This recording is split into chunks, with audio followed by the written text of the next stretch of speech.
Keep trying, Kurt. Keep trying to make sounds.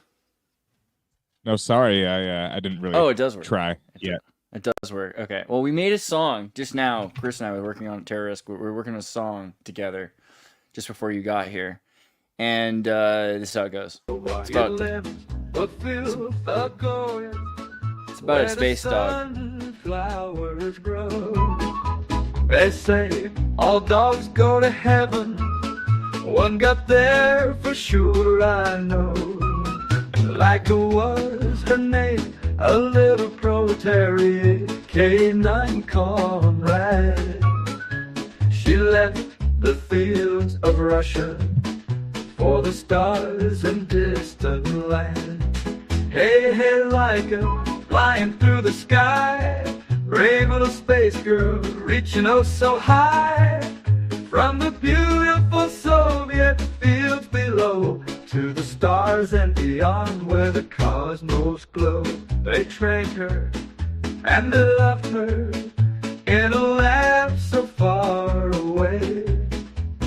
Like a journey started on a chilly autumn day.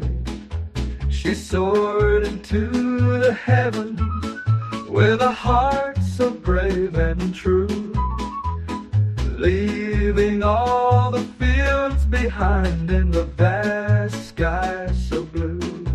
Hey, hey, Laika, flying through the sky. This is so sad. Space girl, reaching us so high. Salute to Laika, the bravest space girl. Beautiful Soviet fields below. What's the story here? Stars and beyond where the cosmos glow. The Soviet Andre- Union, for a little context, I guess not everybody knows. The Soviet Union launched this dog into space at one point, and like we always talk about this. And like, we murdered so many animals in the most crazy ways for our military projects and engineered and kept animals alive under the most dire conditions and gave them drugs and wired to their brains like dolphins, chimpanzees, and tanks and in jet planes. I mean, crazy things that seem like sci-fi.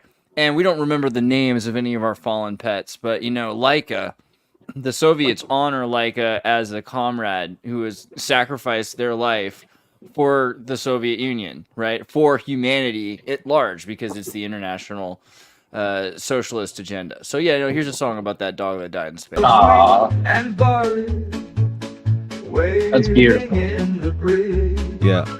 And the I mean, mountains basically they just shot a dog into and the space and river made no effort to retrieve it and just let it die up there. Well, I mean, you had to Yeah, see I what mean happened. that part's not as beautiful.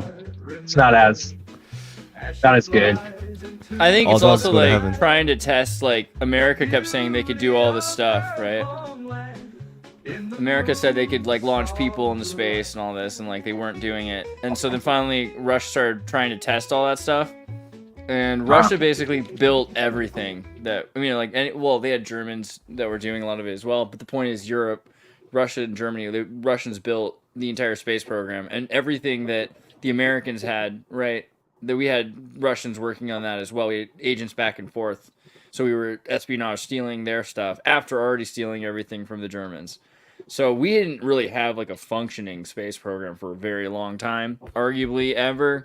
And the Russians had the closest thing to a functioning space program. And rather than just like murder humans, like they're really well-trained soldiers and educated people. Like they were like, okay, we should probably test this on dogs. And to lose a dog is already pretty bad. You know what I mean? Like test the radiation or something. Yeah, like to launch you into space and like, like your whole family lose you is like unbearable for a lot of people. So they're just trying to avoid that. And like a dog is already pretty bad. And like they remember her name like today. That's good that they at least remember the name. Yeah. Actually, I think about it now. I'm pretty sure Gorillaz wrote a song about Laika, the space dog, but I don't think it was like explicit. Like, it was. I think it was only referential by title. Laika, come home. Yeah, this was like a full-on Ween Yeah, song. like a tribute. I think we win in that respect. Yeah. Did you guys see So the we're men two. who stare? Did you see the men who stare at goats? Oh, of course, yeah. Yeah. You seen that, So Kurt? Yeah. Yeah, the part where they were like, so what the military would do is they would train their medics by like making dogs sustain combat injuries, and then the medics would have to like practice on the dogs, but then they started using goats because the soldiers didn't feel good about like mortally wounding puppies and dogs. But goats, they were like, I don't give a fuck. I'll fucking shoot this goat in the leg. I don't care. Like, make it stand on a landmine, whatever. Right. Goes Yeah. just far enough away. Well, and the joke for the movie was like, okay, so if they were trying to figure out ways to like psychically stop a human heart using like ESP or something, then try it on a goat. You know, see if you can kill this fucking goat. You know, just by staring at it. I mean, It's been a really long time since I've seen that, but wasn't the movie kind of like, wasn't it about the remote viewing and stuff like that? yeah, Well, Project so the, Gateway Gateway. Project. the government Yeah. mainly wanted them to do remote viewing for them, and they show how the company, like the guy who's interviewing the former members of the military, now have a corporation that military and intelligence agencies and are contracting. So they have like a private, free contracting, independent contractor. Psychic mercenaries. Right. But yeah, they didn't just look at stuff; they could blow up things, right? Yeah. With their Yeah. minds. They could burst clouds, you know, like they could just stare at clouds long enough and it breaks apart. Oh shit! I have a weird story about clouds. Yeah. Cloud What's up, chasing. Vince? Welcome to the story. Good to see you, Vince. We're talking about cloud busting. Yeah. I'm talking about like X-Men Storm, bro. All right. But that's my thing. I'm sad. This episode is called A Trucker's Paranormal Experiences. So yeah, if you can. Which feel like trucker? it- all right. People Cool. probably thought that's I just have your a lot of nickname. them. Any cryptids?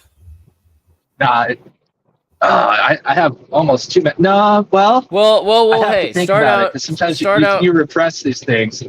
Start out with the one that you had, Gotta which was you were talking about the super storm or something. Yeah, okay. Yeah, this wasn't even one. It just refreshed my memory, but this wasn't even one that I was thinking of. I was kind of going through thinking of stuff that I could talk about. But no, there was this one time that I was listening to my iPod, right? And I was distraught about something. Can't remember what I was distraught about, but I was emotional.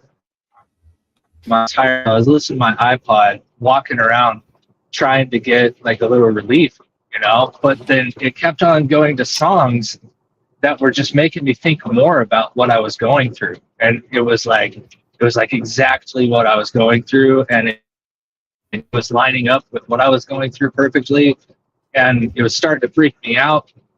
And as it's starting to freak me out, storm clouds were gathering, and it was, I don't know how to best tell this story, but basically the clouds and the storm that was it's very hard, and it was reflecting my You're inner breaking turmoil. up. You're breaking up. Can you say that again? The cloud was reflecting what? It was reflecting my inner turmoil, and so the very one, strangely enough, was talking about and was third. And it's like the craziest storm I've ever experienced in my life, and getting more and more emotional, and the song's coming on. It's like in his head, it's like the weather. Chris, And, Chris, you're gonna and Chris, I you're would gonna have to help me focus. out. Yo, you know what we should do before these things? Like, you should straight up like write stories and send them to me, and I'll narrate them on the thing, so that there'll be no like interruptions with like lack of service when we deliver. Can you guys not hear me? I could hear you now. I could hear you fine. It's just before you it sounded like you were saying some pivotal shit, and it was like breaking up at the worst possible moments. I was just Oh it was no, kind of, no, maybe I'm not allowed. It's probably that I'm not allowed to tell the story because it's too ridiculous. But what I'm trying to say is, as the storm clouds are rising, my emotions are rising, and then a song comes on that says, in the lyrics, as it starts to get really ridiculous storm. It was the stormiest storm I've ever seen in my entire life. And the song is saying in his head is like the weather. And I'm freaking out at that point. And I'm like getting into it. And I'm starting to feel like totally manic.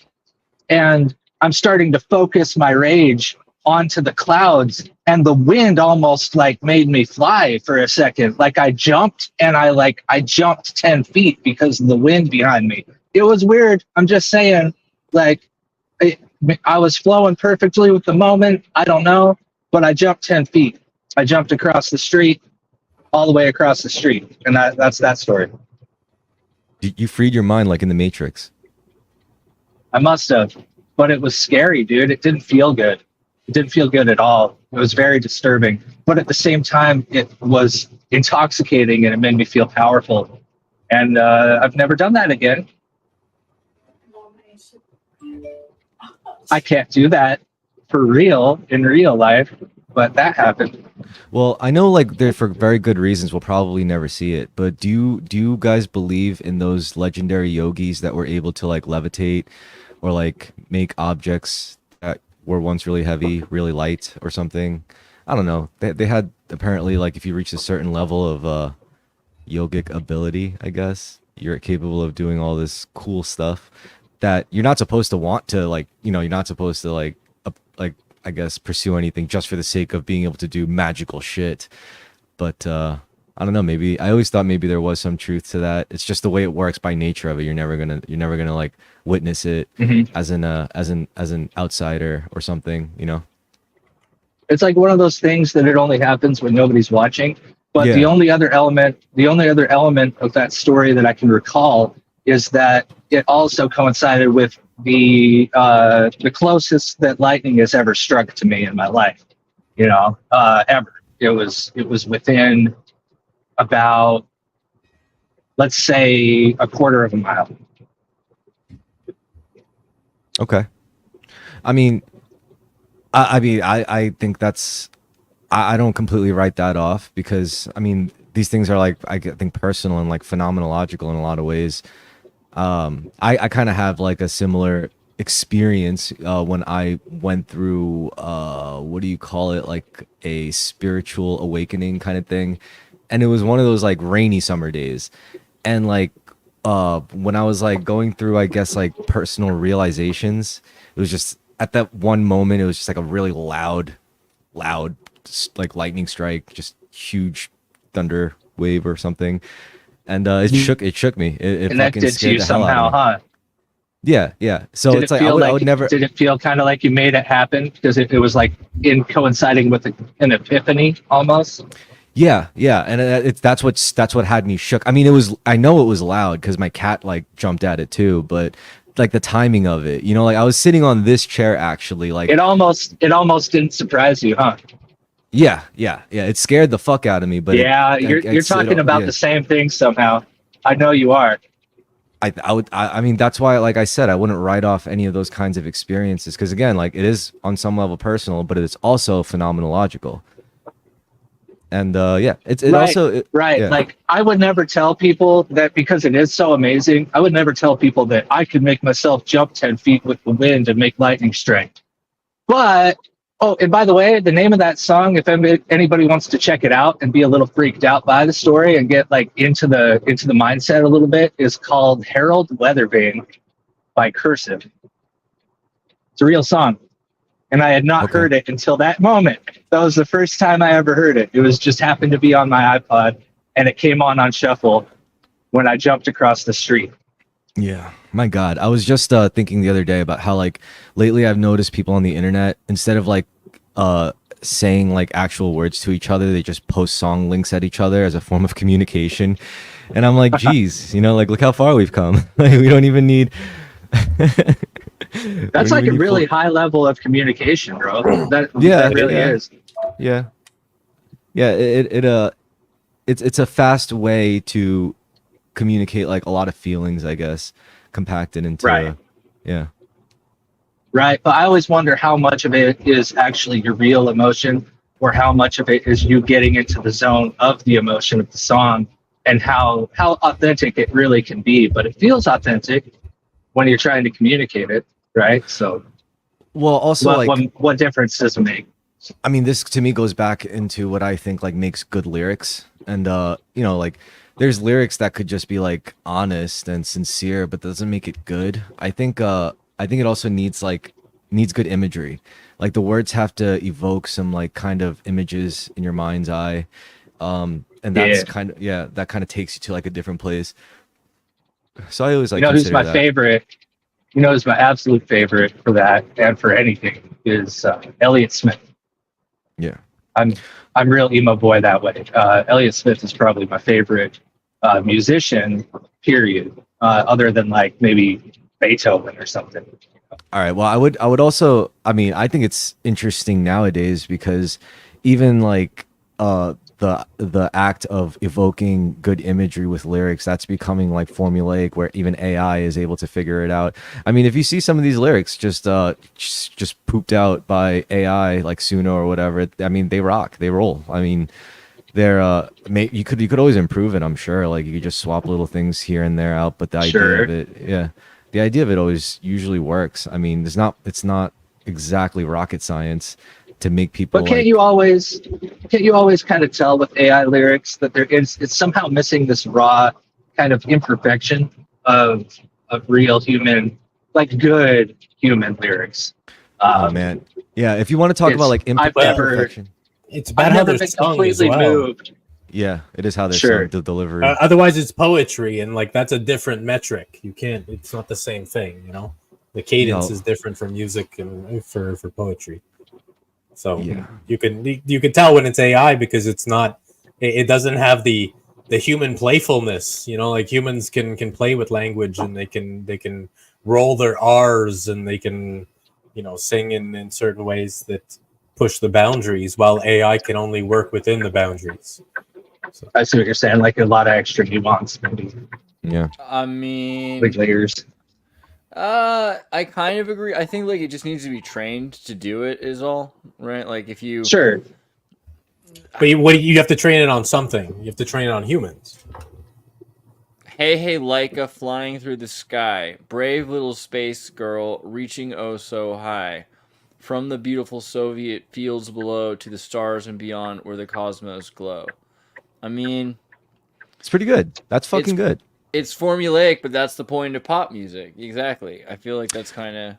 And you could also alter it. You know, like I noticed, like there was things that you could just easily change, like swap one word for this, and it would just work, you know, differently. But like, is there a difference between like good lyrics and good pop lyrics? Because the metric different. I think that one has more cheese. So there's two things about pop. Like one thing, pop has always existed. So we consider contemporary 20th century pop music, but really you could say classical music is pop music if you wanted to. It's just it depends. You mean popular? Popular in terms of formulaic, and so there's a golden ratio there. Actually, Kirk should be talking about this more than me. Sure, but the thing is that people set those standards. So it's people who they create the formula. No, I disagree. I think that it's like saying people invent electricity. No, like you would discover wind, you discover fire, you discover how to harness it. There are fractions that exist that you might observe and notice and utilize, but that's not really, you know. But the thing is that what's popular is what gets emulated. And so someone has to make the initial emulation. Okay, so symmetry and form, and like a roller coaster goes up and comes down, right? All right, let me ask the logical question here. What was the first music? Like, what was the first song made by humans? Or I guess it was just their voices, really. Beatboxing in caves, bro. No, it was like something like. Don't you say the human heart? It was glossolalia. Don't you say the human heart? When we were first discovering language and creating language, we were making speech-like patterns and playing with words just like babies do, like baby babble. And they go high, they go low, they go in every direction. And I guess that's what about the human heartbeat though? Yeah, I don't think it's like a song. I feel like maybe a baby hearing it might be that's all right. A rhythm. Objection. That's the rhythm of life. Objection sustained. I haven't heard what grounds, but I sustain it. What do you want, Kurt? Hold that microphone wire. Fix your microphone. Fix that microphone, or I'm gonna come over there and give you like There- a right. There you go. I'm gonna strangle you with the microphone. No, I'm just gonna give him like a transgendered colored like curly cable. Buy him a new microphone. Yeah, but it's gonna be fuzzy and pink and teal. Keep the same All wire. right, the- Yo, all right. So back to what I'm sorry. Before we like lose you, actually wait. Fuck, I forgot. There was an can hear me, objection right? that we.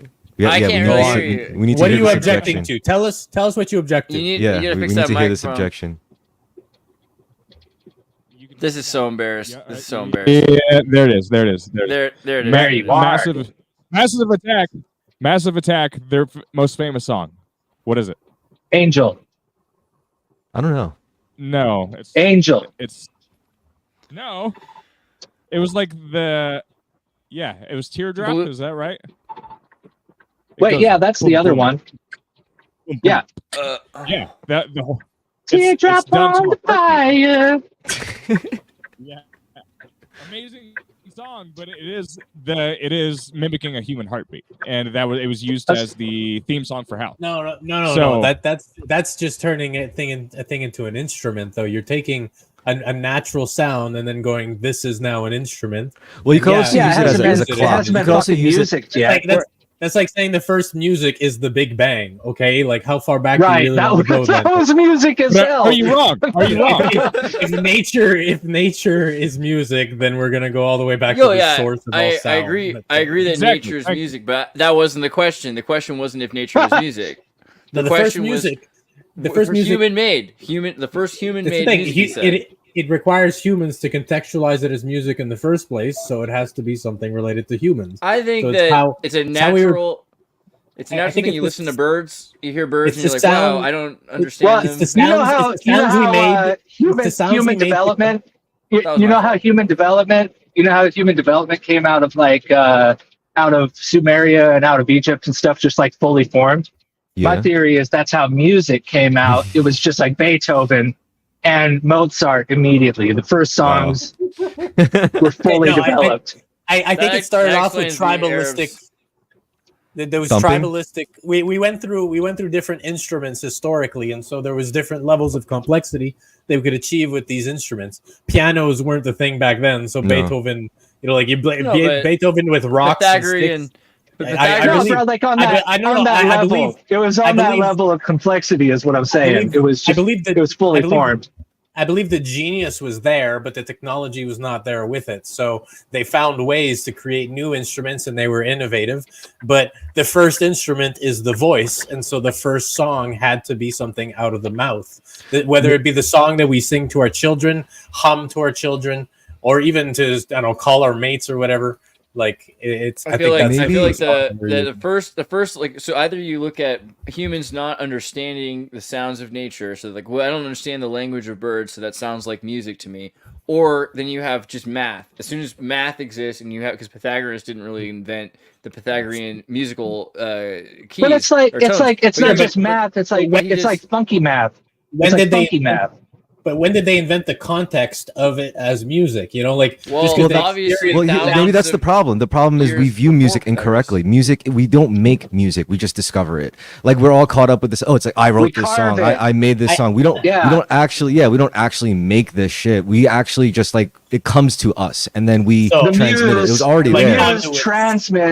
The muse transmits it to our brains, and we have to carve it out like it's sculpture. Yes. Yeah. I remember System of a Down was saying they had an interview and they said that music is the voice of the universe. So music is the universe speaking through us, and that harmony that's created is a microcosm of that macro.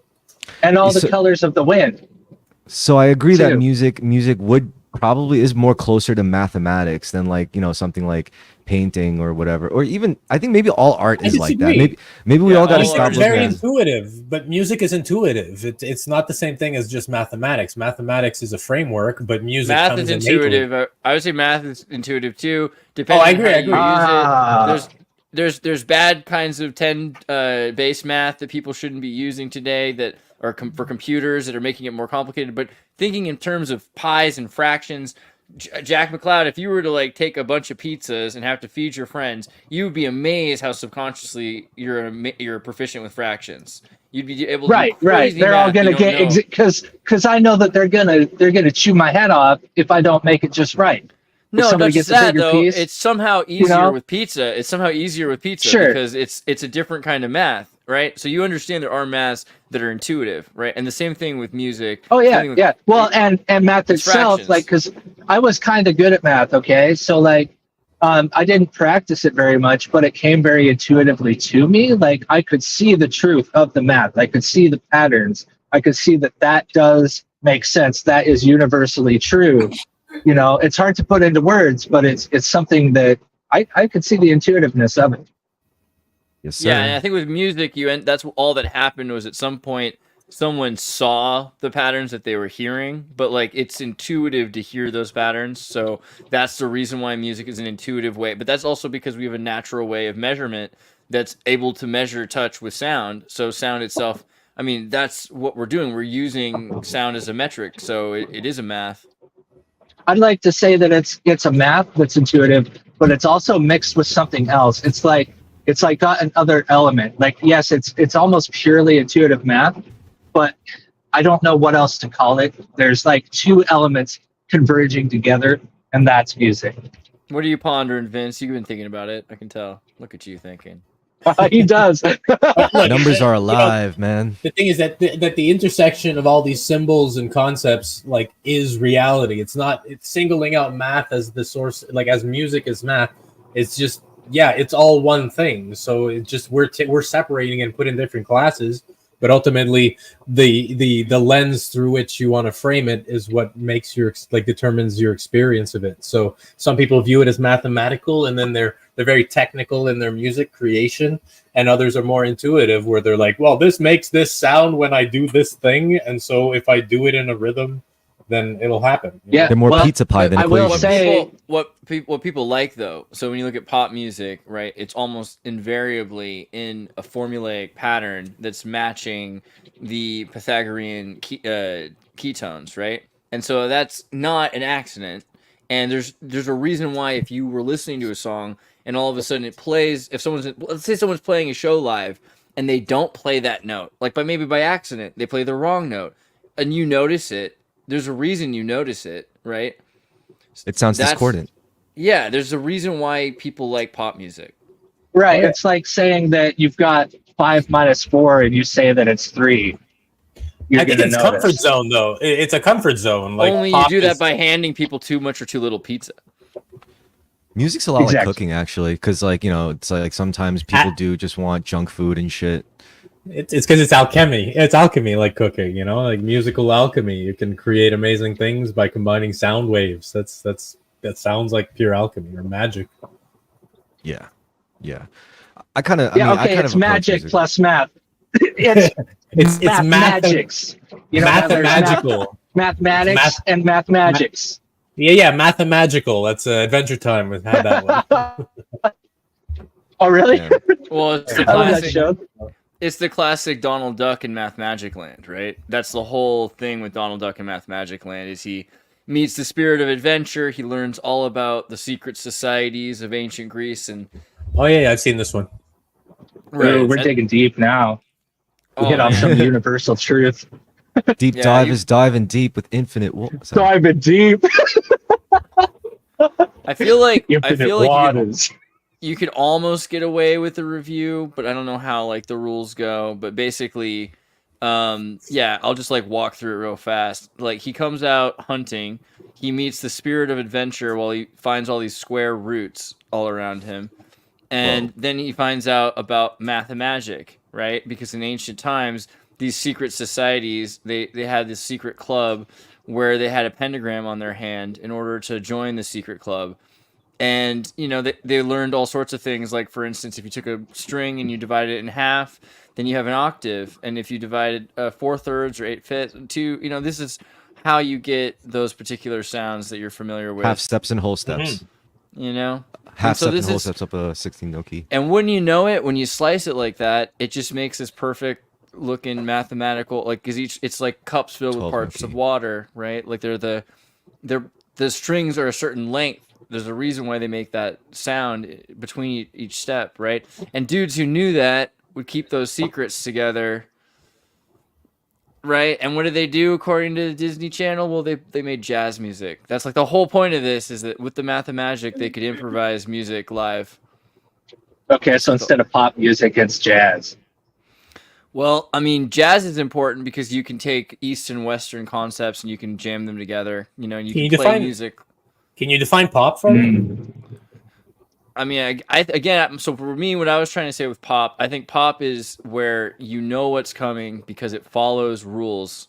So it's just formula. I find pop to be just secular formula.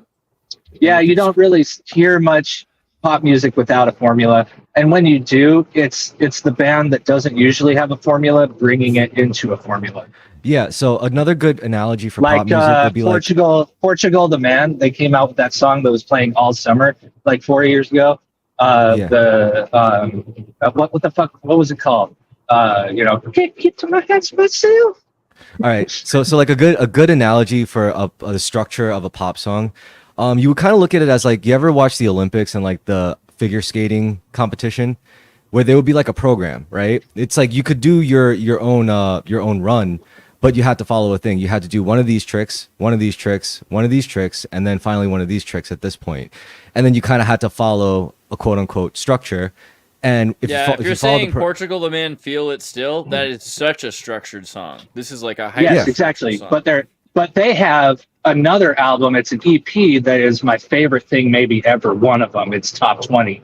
That is totally not the same kind of music. That it's like a different band altogether. You wouldn't believe it.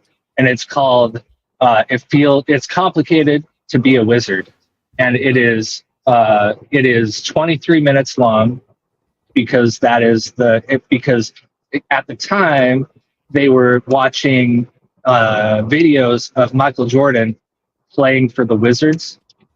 Right. And since it was 23 minutes long, they called it It's Complicated Being a Wizard. So that's kind of related also to later on in Donald Duck and Math Magic Land, because the thing is they show like billiards and like how easy it is to actually know how to win this game.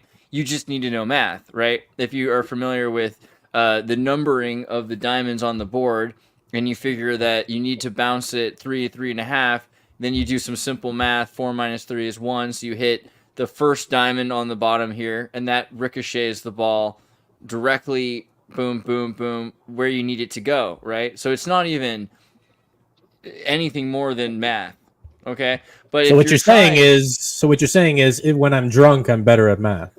Well, no, that's actually crazy. Yeah.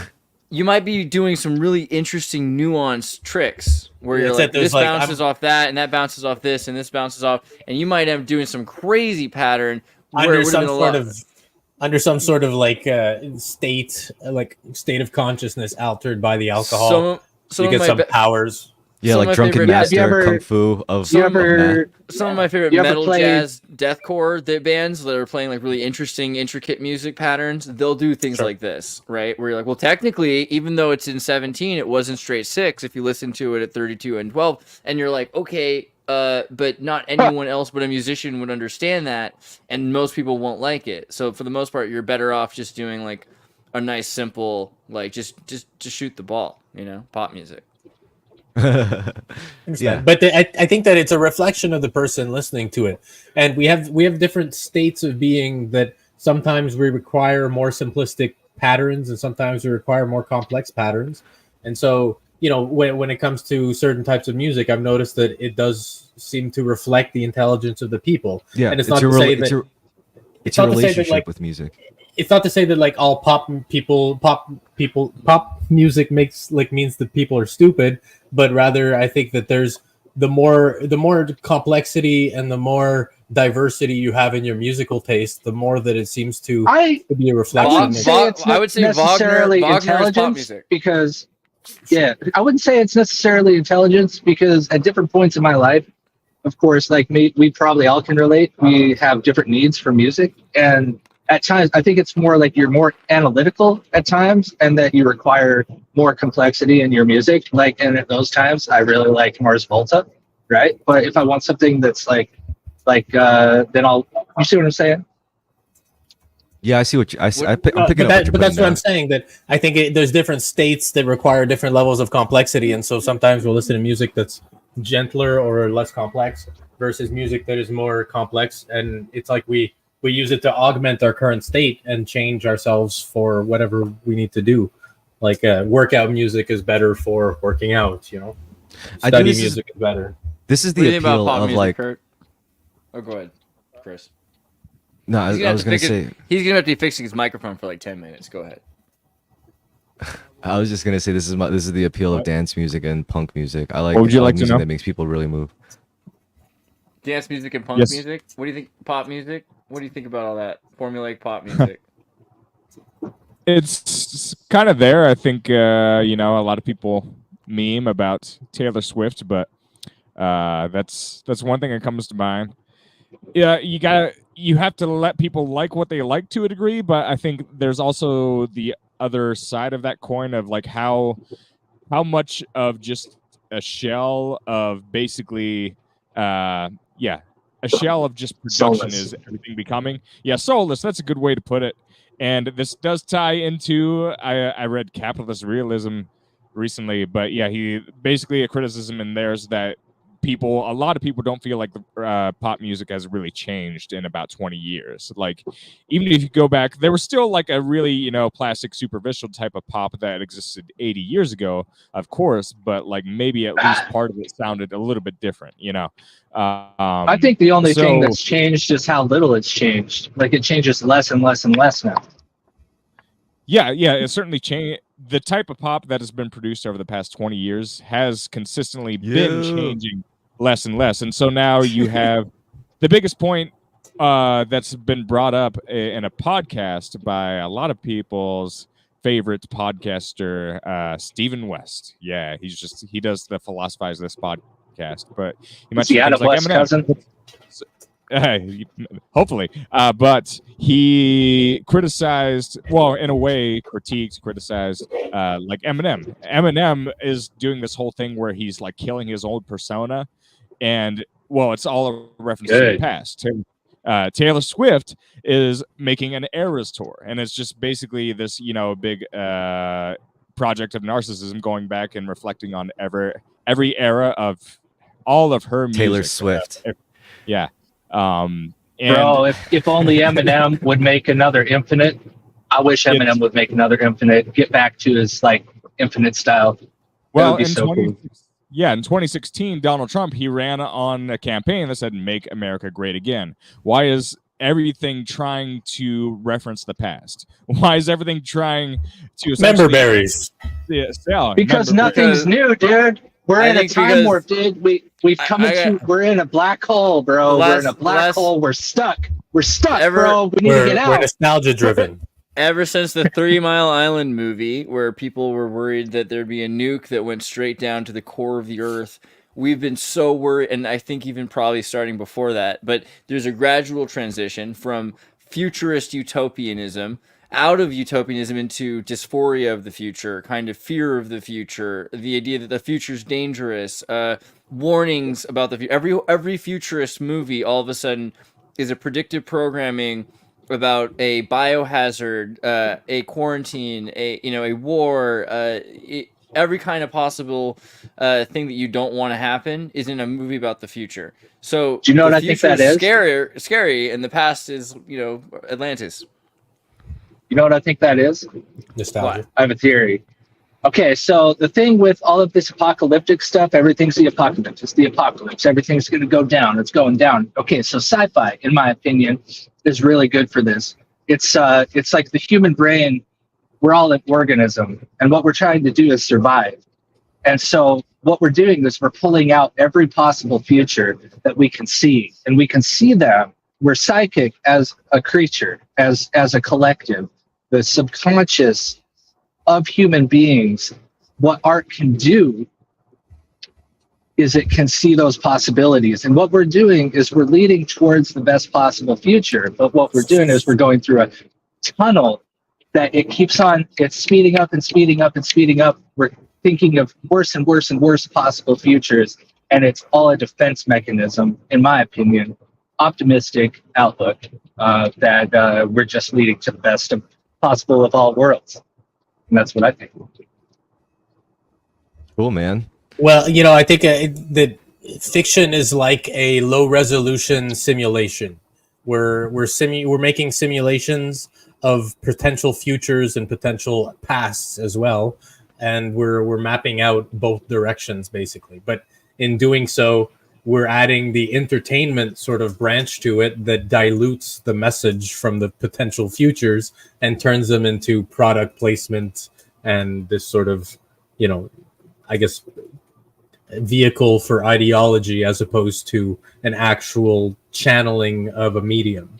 So right, but why choose the worst possible things that could happen rather than like the most honky dory, like nobody has to worry about anything. Yeah, but that's because that's boring. That doesn't make for a good story. We need good conflict. That does for a hero's narrative. You need to be crushed. The thing is, things happen, so we have to address the fact that things happen, and it is scary. It's just that it can't be avoided. That's the reality, you know. So it's absurd to be like, no, we can't have this, but like that's what it is. So that's part of what a pop song is. So you've got, again, with that rising action, there's like a kind of an anxiety that builds, build up. Because the build up is anxiety, because you're like, this is not what you should have.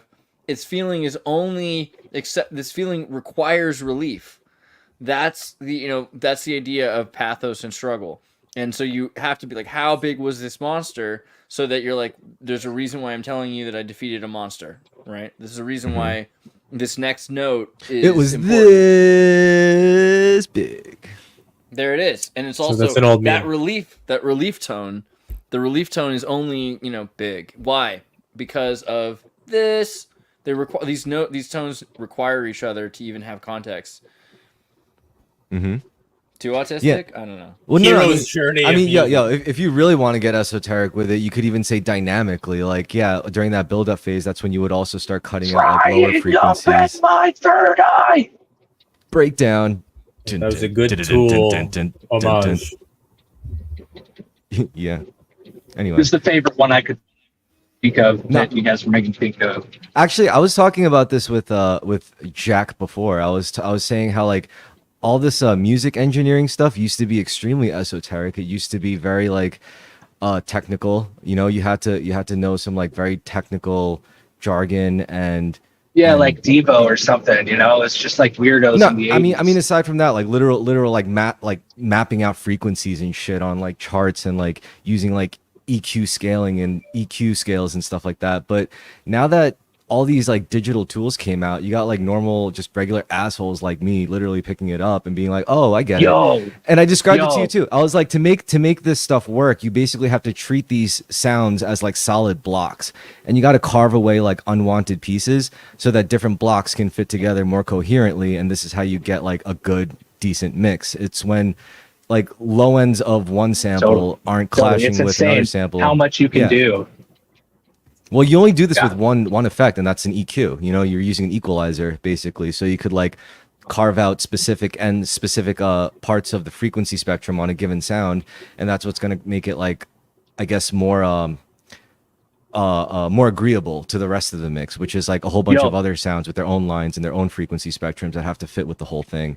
And then you got to like get into like compression, and then you also got to mess with other dynamics. There's actually a really funny meme that tells you like all the rundown of the different effects. You could kind of compare them to like visual effects. Like reverb is when something's like kind of like expanded a certain way, or delay is when it's like multiplied. I'll find it and I'll send it to you guys later. Anyway, what were you saying, Jack? Oh, sorry, I gotta say something before I forget. If you want to hear a really crazy song that I think these people were ahead of the curve on music manipulation, is Skinny Puppy. Download. If you want to hear a crazy song, man, like that song it's crazy, dude. Just check it out. You'll thank me later if you want to hear something that's wild and complex and like nutty and esoteric. That song, I used to get really, really high and just listen to that song and just trip myself out. It gave me nightmares though, because it's Skinny Puppy, dude. They're in like industrial music. Okay, so if you want a bad trip, listen to Skinny Puppy. That's right. But like a good Right. metric. Like a I good like one. I like math sense. rock a lot. I'm a big fan of things like Polyphia, you know, and I like That's music. my Polyphia. favorite. Polyphia's great. Polyphia's great. Yeah, like Yeah, all that kind Polyphia. of. Playing God. I like their twink guitarist, whoever that kid Right, is. I He's love pretty that fucking guy. What's cool. his name again? Look, he's not a twink just because he's Asian. No, Is he I'm Asian? thinking I don't know. of I don't All know, I he's- see is like tattoos, twink. That's all I see. his, Guitar, his yeah. cool, his He's a fabulous bit sweaters. Twinky. He's a bit Twinky. Look Dude, in the mirror, Shout bro. out. I got to I'm- shout out to this fucking guy. Bro, I got I'm to shout out to sure this guy gets so much pussy. For He is sure. the Oh. twinkiest of twinks. He is God Twink. He's like the twink Yeah. king. he's God tier twink. It's true. But- I love that guy. Tim I Henson. like- Thank you. Tim I Henson. don't So, know why. like, I don't know. Some of I don't know their why twink. I love you, Tim Henson. We're talking only We- Godsmack. We're talking smack. We It's all love- Godsmack. Tim Great. Henson. I loved. Well, the thing about Polyphia, I love a lot of their structures of their song. They have 2 amazing albums. I don't know if where they're going now is my favorite, favorite direction. But it seems like to me some of their favorite songs, they get some guest guitarists on, and the guest guitarists are, for me, what actually made. They are the ones that come in and like do the incredible solos, and they're the ones that make the incredible like structure to the song. And then, but like Tim Henson, he's not like an incredible soloist like a lot of other guitarists, so they bring in some guest ones. I I'm think not so sure. my favorite song by them is by Aviator, and they bring in, I forget who it is. It's The hard old- to keep that track old of so guy. many musicians. Yeah, that that old old guy guy. there. they brought someone absolutely phenomenal in for the song Aviator. But yeah, that whole album was just pristine and wild. you know, and How about Steve Yeah, Vai? yeah. Can we all agree that He- Steve Vai is a beautiful man at 60 something years old? Where's Yeah, Steve Vai at? he's one of my favorite guitarists. Actually, he's like Steve Vai in his prime. Where'd he go? Where'd he go? Oh, There he is, he's right got there. this There he one, is. like- Look at him. Look at Oh, him, dude. shit. He looks just Sitting a on the vampire. throne. Yeah, bro. You guys Yeah, ever like- heard? You He's guys like the ever Rodney heard Mullen of Foles? guitarists. What? Have you guys ever heard Foles? Foles. No. Foals. Foles. Foals. Oh yeah, check yeah. out- I heard that. Folds. I think it's last night or late Medications. night. Last night is an amazing song. By Yeah, them. yeah. But before that was Medications, okay? And there's this song, what's it called? It's like about vacations or something. I can't remember the name of the song right now. It's like number 3 on Medications. One of the best songs ever. But I also want to shout out really quick, because you guys talk about math rock. That's math rock. But also, This Town Needs Guns. Beautiful, beautiful band. I went and saw them one time at this small venue. They were beautiful souls. And if somehow one of them sees it, I still remember you, and you're brilliant. Yo, Jack, do you listen to a lot of music while you're driving your truck? Not as much as I would think I would. I listen to a lot of books. I do Yeah, listen me to too. music, but usually just to get amped up, like to like. Yeah, Oh, when you're about that's to a do song something cool. I just gotta hear right now. Yeah, you're like, about to do something sick. Yeah, I feel right. you. No, I'm right. the same way. Like, if I'm yeah. about to push the limit, if I know that I need to sleep, but I can't sleep because I can't sleep, then I'll listen to Music something. is music is an auto alchemy tool. Well, it's fucked up because people are like, I do make music. Like I make a lot of fucking music. But the thing is, like, I don't listen to music really, which is kind of fucked up. But I mean, I think it's fucked up because people would ask me and talk to me about music. And they'd be like, so what kind of music do you listen to? And I'm like, I don't really listen to that much music. I listen to like books or podcasts or something. And then they're like, what do you mean you don't listen to music? I'm like, I don't know. I guess like, it's like what Jack said, like I'll listen to the song once in a while, like if I'm going somewhere, if I'm working out or something. But generally speaking, like I just don't spend hours Dude, on a if drive. I'm ever listening to music or like watching other people's shows or watching like movies and things like that, like I start feeling like I'm not making my own music and show, and it bothers me. And it goes Yeah, back to like an early age, because I remember being frightened that I would accidentally use somebody else's material, because I remember seeing like I think this was a misunderstanding, but I remember seeing like a usage of a like homage in a kid's cartoon that or maybe it was like UHF with Weird Al. I like found out it was using older things, and I was like, oh my god,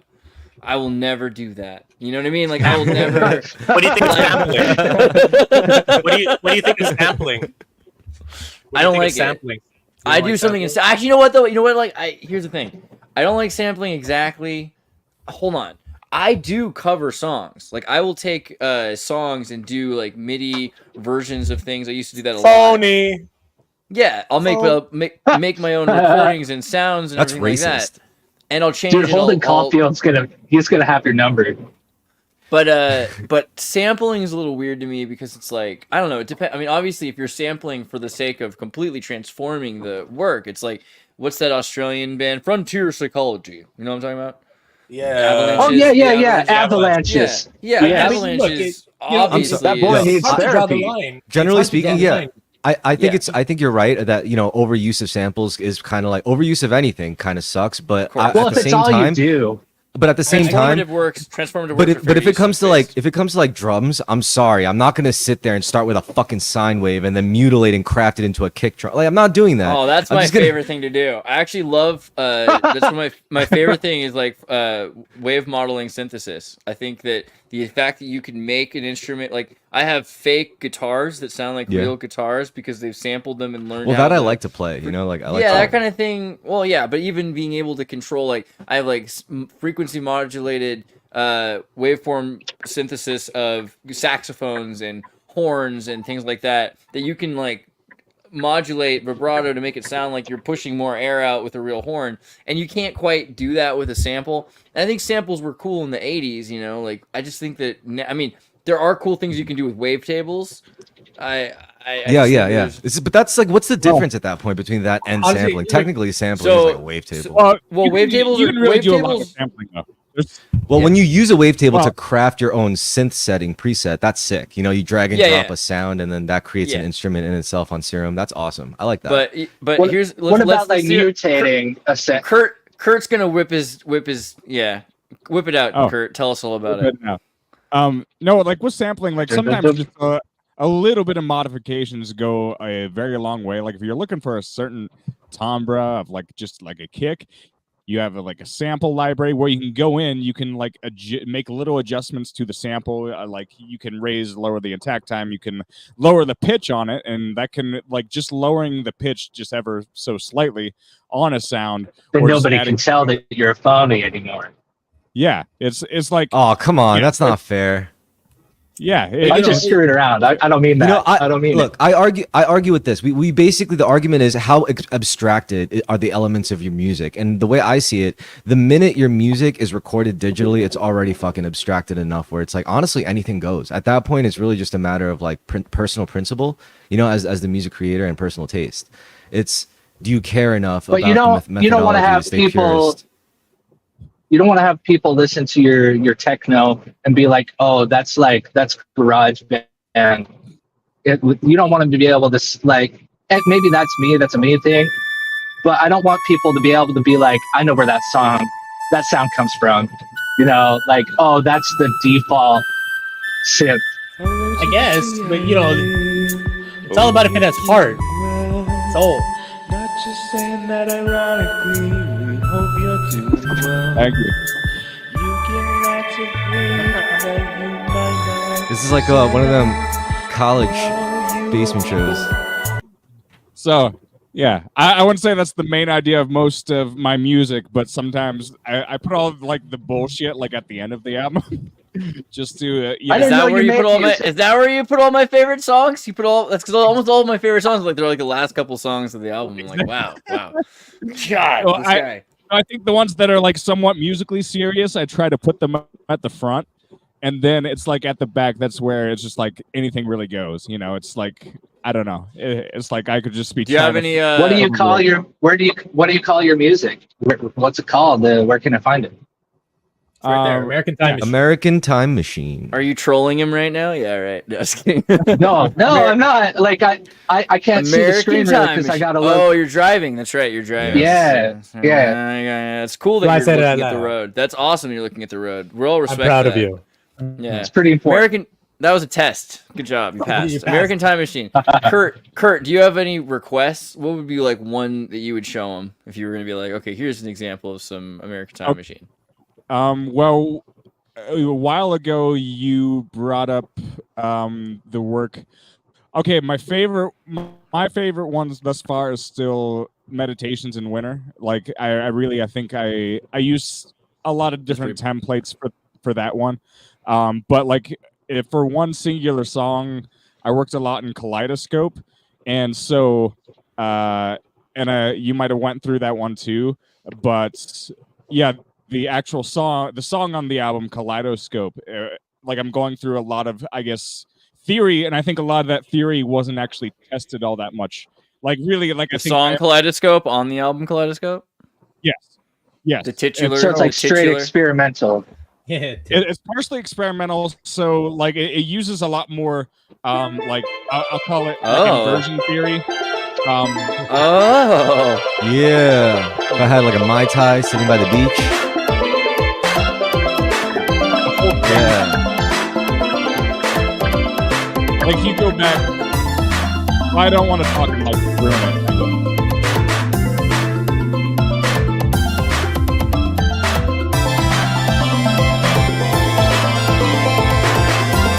Yeah, buddy. That's where it's at. Yes, I love the xylophone, the vibraphone, bro. Yeah. APM Should've been in music, the- yo. This is APM Records. What up? Holla at the block. This is like what the little Little crab. Mermaids could have been like. Yeah, Look that at would be, Mermaids the could have little had crab from Little Mermaid. If he was a robot, that's what he would make. APM Psychedelic Records. Little Mermaid. Point of order. We're not APM Records. Actually, maybe we could be. Cool. That's all right. Because Why we're not not? APM. Because we're not APM Music. APM Music is the Tomorrow. APM Music made SpongeBob SquarePants, Ren and Stimpy, Rocko's Modern Life, NCIS, Chicago Fire, The Bear, Ted Lasso. We do music in the tradition of APM Music. You should Don't buy get me them. wrong. Oh yeah, someday. But just wanted to make sure that we didn't get like any. Yeah, Maybe we can legally- become a subsidiary of them. Dude, maybe they should become a subsidiary of us. as long as what they I give me like. a big chain, like a gigantic chain that says APM, you know, like big bling, that'd be awesome.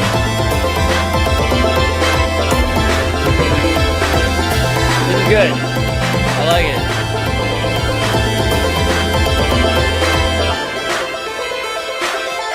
And there's that part where everyone's like, "Oh, I can slow down and take a breath," Yeah. and then it's gonna be right there. You guys ever get Molly flashbacks? Yeah. Not you guys specifically, but anyone who might I am get right now. I get Molly flash forward. Molly flash forwards. This is the schizophrenic part. I wish. Grippy I socks. wish that like it was not illegal to like do the things that would require the Caribbean to sound like that. But that's Holy shit! awesome. Did anyone? Sorry, I just got like a Did he brain break fart the law or to a make blast. that? Did anyone start a band or like musical project called Grippy Socks yet? Because if not, like that's like a prime fucking band name dude. shit right I'll there. be back. I'll have to Grippy look that socks. up. I want to make a band. The other day I was thinking I want to make a band called Fuck Trigger. We are Grippy Socks. This I'm is. pretty sure I Stone know Jello. a vegan New York feminist group called Fuck Trigger. Actually, pardon my Fuck Fuck, language. that's cool. Yeah, Excuse my it's language real. as well, but we're saying it for a good cause. Right. No, it's a proper noun. I think in that particular context, that's like the first time I've ever said that on the show. That's right. But for proper context, though, right? Yeah. I feel like it's Yeah. important. Kurt, what do you think though about? So, like, do you think? How do you think that music makes other people feel? I think, well, I think it makes me feel, it makes me contemplate. Like, I think one thing I think is a result of everything I'm trying to do is sometimes I will go back and listen to my own music in a couple different senses. It's trying not to be like egotistical. It's just like, well, what do I make of this? Like in hindsight. But I do get the impression like sometimes I'll be listening and I hope people kind of feel this way. Like I think it's very easy to just get lost in your thoughts with the things that I'm trying to put together. And so, yeah, I think it's supposed to be stimulating, dreamlike, all of that. So, and I think there's a lot about like electronic music. I love a lot of experimental electronic music. And I don't think melody is played with that much with most artists. And so that's one thing I tried to do specifically with that song is just really go out the ass with melody. And so from a historical sense, like, I use a lot of like inversions, like note inversions, and do a lot of like retrograde and stack it, making the retrograde like a harmony. And so I'm basically stacking Well, stacking and differentiating those melodies and harmonies and separating them at different points in the song, so you can hear for yourself all the unique interactions and how they seem different in different parts. So it's a little bit autistic, I guess, but it's also like No, that makes perfect sense to me. Makes perfect sense because I can hear it in that song.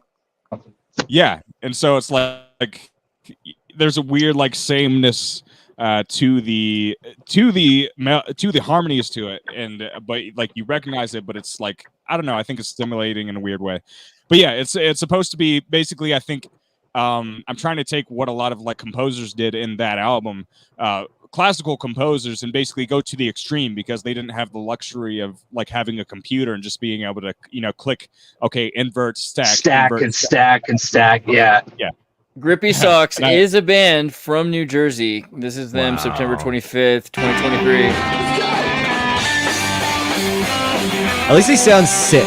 They sound like... Dude, there's 39 views. Everybody, I want you to like and subscribe to Coming In Clutch and go tell them where you came from. Off of like that 14 movie or whatever. Give them some fans, bro. Yeah. Bro, this band sounds like you backflip into a pool and your girlfriend's like, "That was sick, babe. That was fucking sick." Yeah, you know babe." that movie, The New Guy? It reminds me of The New Guy. Oh my god. Or Not Another Teen Movie. This is New Jersey, bro. This is like American Pie 8. Bro, everybody go Right. give them some love. I mean, they're real humans that play instruments. The other thing that's cool is I mean, this is close by me too. If I actually went to go see the band fucking Grippy Socks, that'd be so fun. And you could be like, you Yo, manifested them. You guys- can tell them how you dreamed their name up and found them. Oh man, with their I don't 22 really- subscribers on YouTube, I'll be like, yeah. I don't really make music, but I did make a song one time. I made one song on the computer. Yeah, I actually tried to, but Chris like went away right after I showed it to him. But it was called Space City Pirates, and so I definitely the moral of the story is I really should sit down and not be lazy and actually like relearn how to use the program. It was a lot of fun. Is that rap that you were talking about? No, because I No, I was just like literally doing dojo shit last night. I was doing martial arts shit. Okay, so it's like I'm sorry, like I was. Chris, don't be all vulnerable like that. Like I opened up my heart and shared my music with Chris, and he just walked away. No, I'm always like super engaged in the I was chat. so It's just I was so nervous. I was so nervous to share it because like I never share my music with anybody. Like I have a bunch of recordings, but I have one recording that's made on the computer. And I'm sorry. I take that shit for granted it's a lot. my favorite thing that I ever made. I take that shit granted for a lot because like I literally bear my soul on my sleeve. You know, it's like I basically just put it all out there anyway. So, but you know what? I do appreciate that other people do that. You know, because like it's really not the smartest way to live, I guess. But so I should respect the pieces of people themselves that people choose to make vulnerable, which is it's a beautiful thing. And music is a great way to do that. No, you listened to something right before that. And so to be fair, you listened to something right before that and gave it like some of your time, you know what I mean? So it's not but yeah, like I'm like a turtle. And but that wasn't even the point of what I was saying. The point is that the song that American Time Machine was showing us, it reminds me a lot of the synth part at the end of my song. I just kind of like twirled it all up and just threw a bunch of like so many notes all on top of each other. And I had kind of a peak experience. I didn't know how to use the program. The thing is that I was learning the program. So I just threw a bunch of different things together. I was like, okay, so there's this sample over here. How can I manipulate it?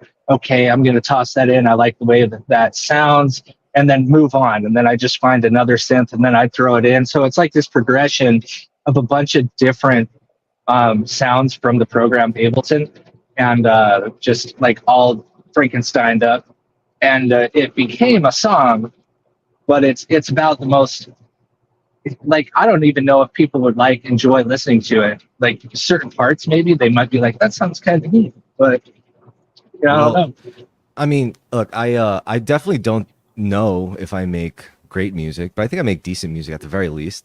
And I would say that it even getting to that level, it took me, I've been doing this for since I was 17, and I'm 32 now, so that's That's like more than half my life spent on like learning about music, being self-taught. So it's not like I went to, I guess I had like various instrument lessons when I was a kid. I had piano lessons when I was 6. I wasn't really interested in that. Then I had like clarinet lessons when I was about 9 or 10. Wasn't really Your interested in music is very clean. It's very clean. clean. What I so mean should, is, so I like, should muddy it up a it's bit. smooth. Yeah. I should Yeah. I should Well- I should Throw in some jazz. yeah.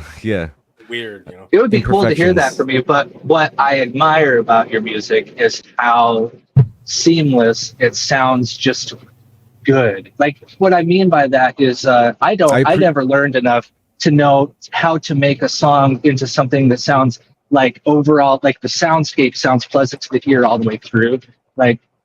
And it's interesting how you seem to be able to take. Do you ever feel like you're forced to? Like, if you're like, I mean, the song has to play a C note now, like, and you can't help yourself. Like, you just know that's the rules, so you're gonna play the right note, not like play no a weird it note. depends on what I'm doing. For example, I came into music first through punk. Like that was like before electronic music or anything. I was like into punk bands and shit. I just had a guitar, jammed with my friends. All my friends were way better musicians than me. They were playing music, so they were like fucking 10. I just picked up guitar at around like 16, 17. So I was trying to like keep up with them because they were like by the time we were in our like 19 or 20, they were playing like math rock shit, and I couldn't really keep up with that. But which is funny because like now that we're older in like our 30s, they're like coming back around to just like regular like even time signature like jams and stuff. I'm like, okay, that's weird and interesting but cool, I guess. But by then I was also like so literally like balls deep into fucking electronic music, and that taught me a lot about sound dynamics. And that was more like you said about like soundscape stuff, right? You know, like how it sounds across like a whole frequency spectrum as opposed to just composition, notation, rhythm, you know, staying on tempo. Because to me that was easy, you know, like staying on tempo and playing in key, like that's just what we had to do as musicians to jam together. You know, it's like we had to stay in key and we had to stay on time. So it's really easy for me to like play with a metronome. That's like playing with a drummer that never fucks up basically. So that's like perfect for me. I'm like, great. But when you like combine that with electronic music, you become a lot more like sensitive to, I guess, like things like frequencies and dynamics and like clashing low ends, and when the mids or the highs are like too hot and you're like, this is actually disturbing my ear, because you weren't conscious of it before. But then once you kind of like get like, I mean, really what it starts with, you release your electronic track and you're like, why the fuck doesn't my shit sound as crisp or as clean as like the pro stuff, especially when you're a DJ.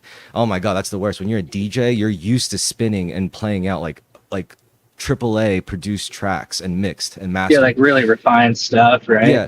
Then you try to make something and release it and you're like, this doesn't sound nearly as fucking good. And you're like, what the hell? So then you like keep like digging at it. And then you realize it's like a combination of things. It's going to take a more sensitive ear. It's going to take like the right tools, and it's going to take the right resources. Cause like, I mean, a lot of people are going to start, like, they're going to try just doing it with their laptops and their headphones. And it's like, okay, you know, you're only going to get so far with trying to get like a professional clean sound. And then, you know, you move on to monitors and then maybe a sub or whatever. So back to what you're saying about, do I ever feel forced to like, you know, stay like in key or whatever, like play like conventional sound, like boring shit basically. And I think I resort to that when I'm working with chaotic elements. Like you see some of the stuff I do when I'm padding out on an MPC, like playing the drums, like actually with the buttons, like live, instead of just sequencing them out and like making patterns and just pressing play.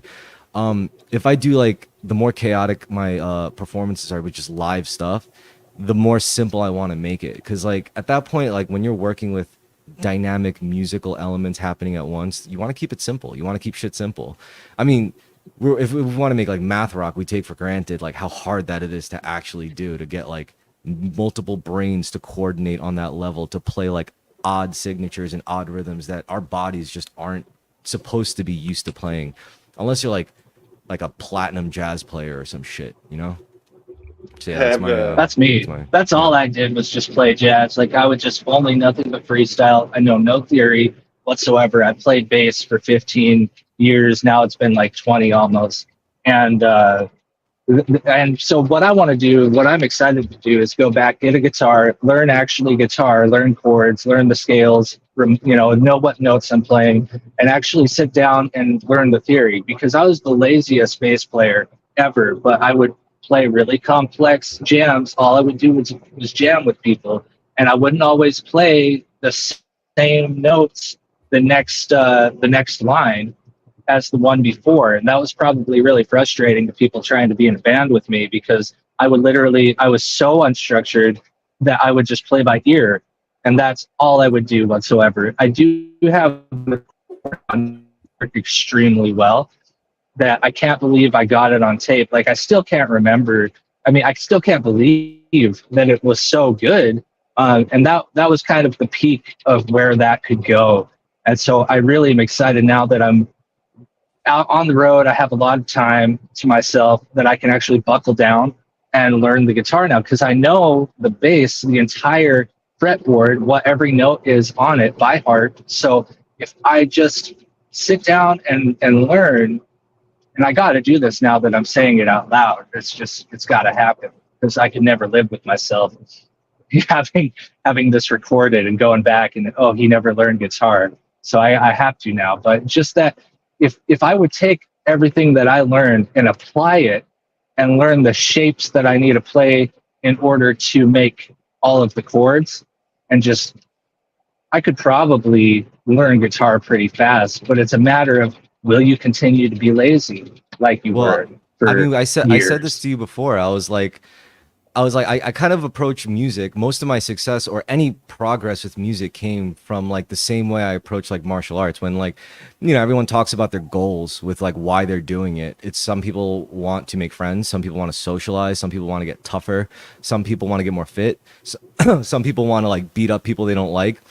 And I realized, like, why do I do it? And I had like the best reason. I was like, I just like to practice. I want to practice. To me, practice is the goal. Same with music. Music, just making music is the goal. That's it. Not to get famous, not to make money.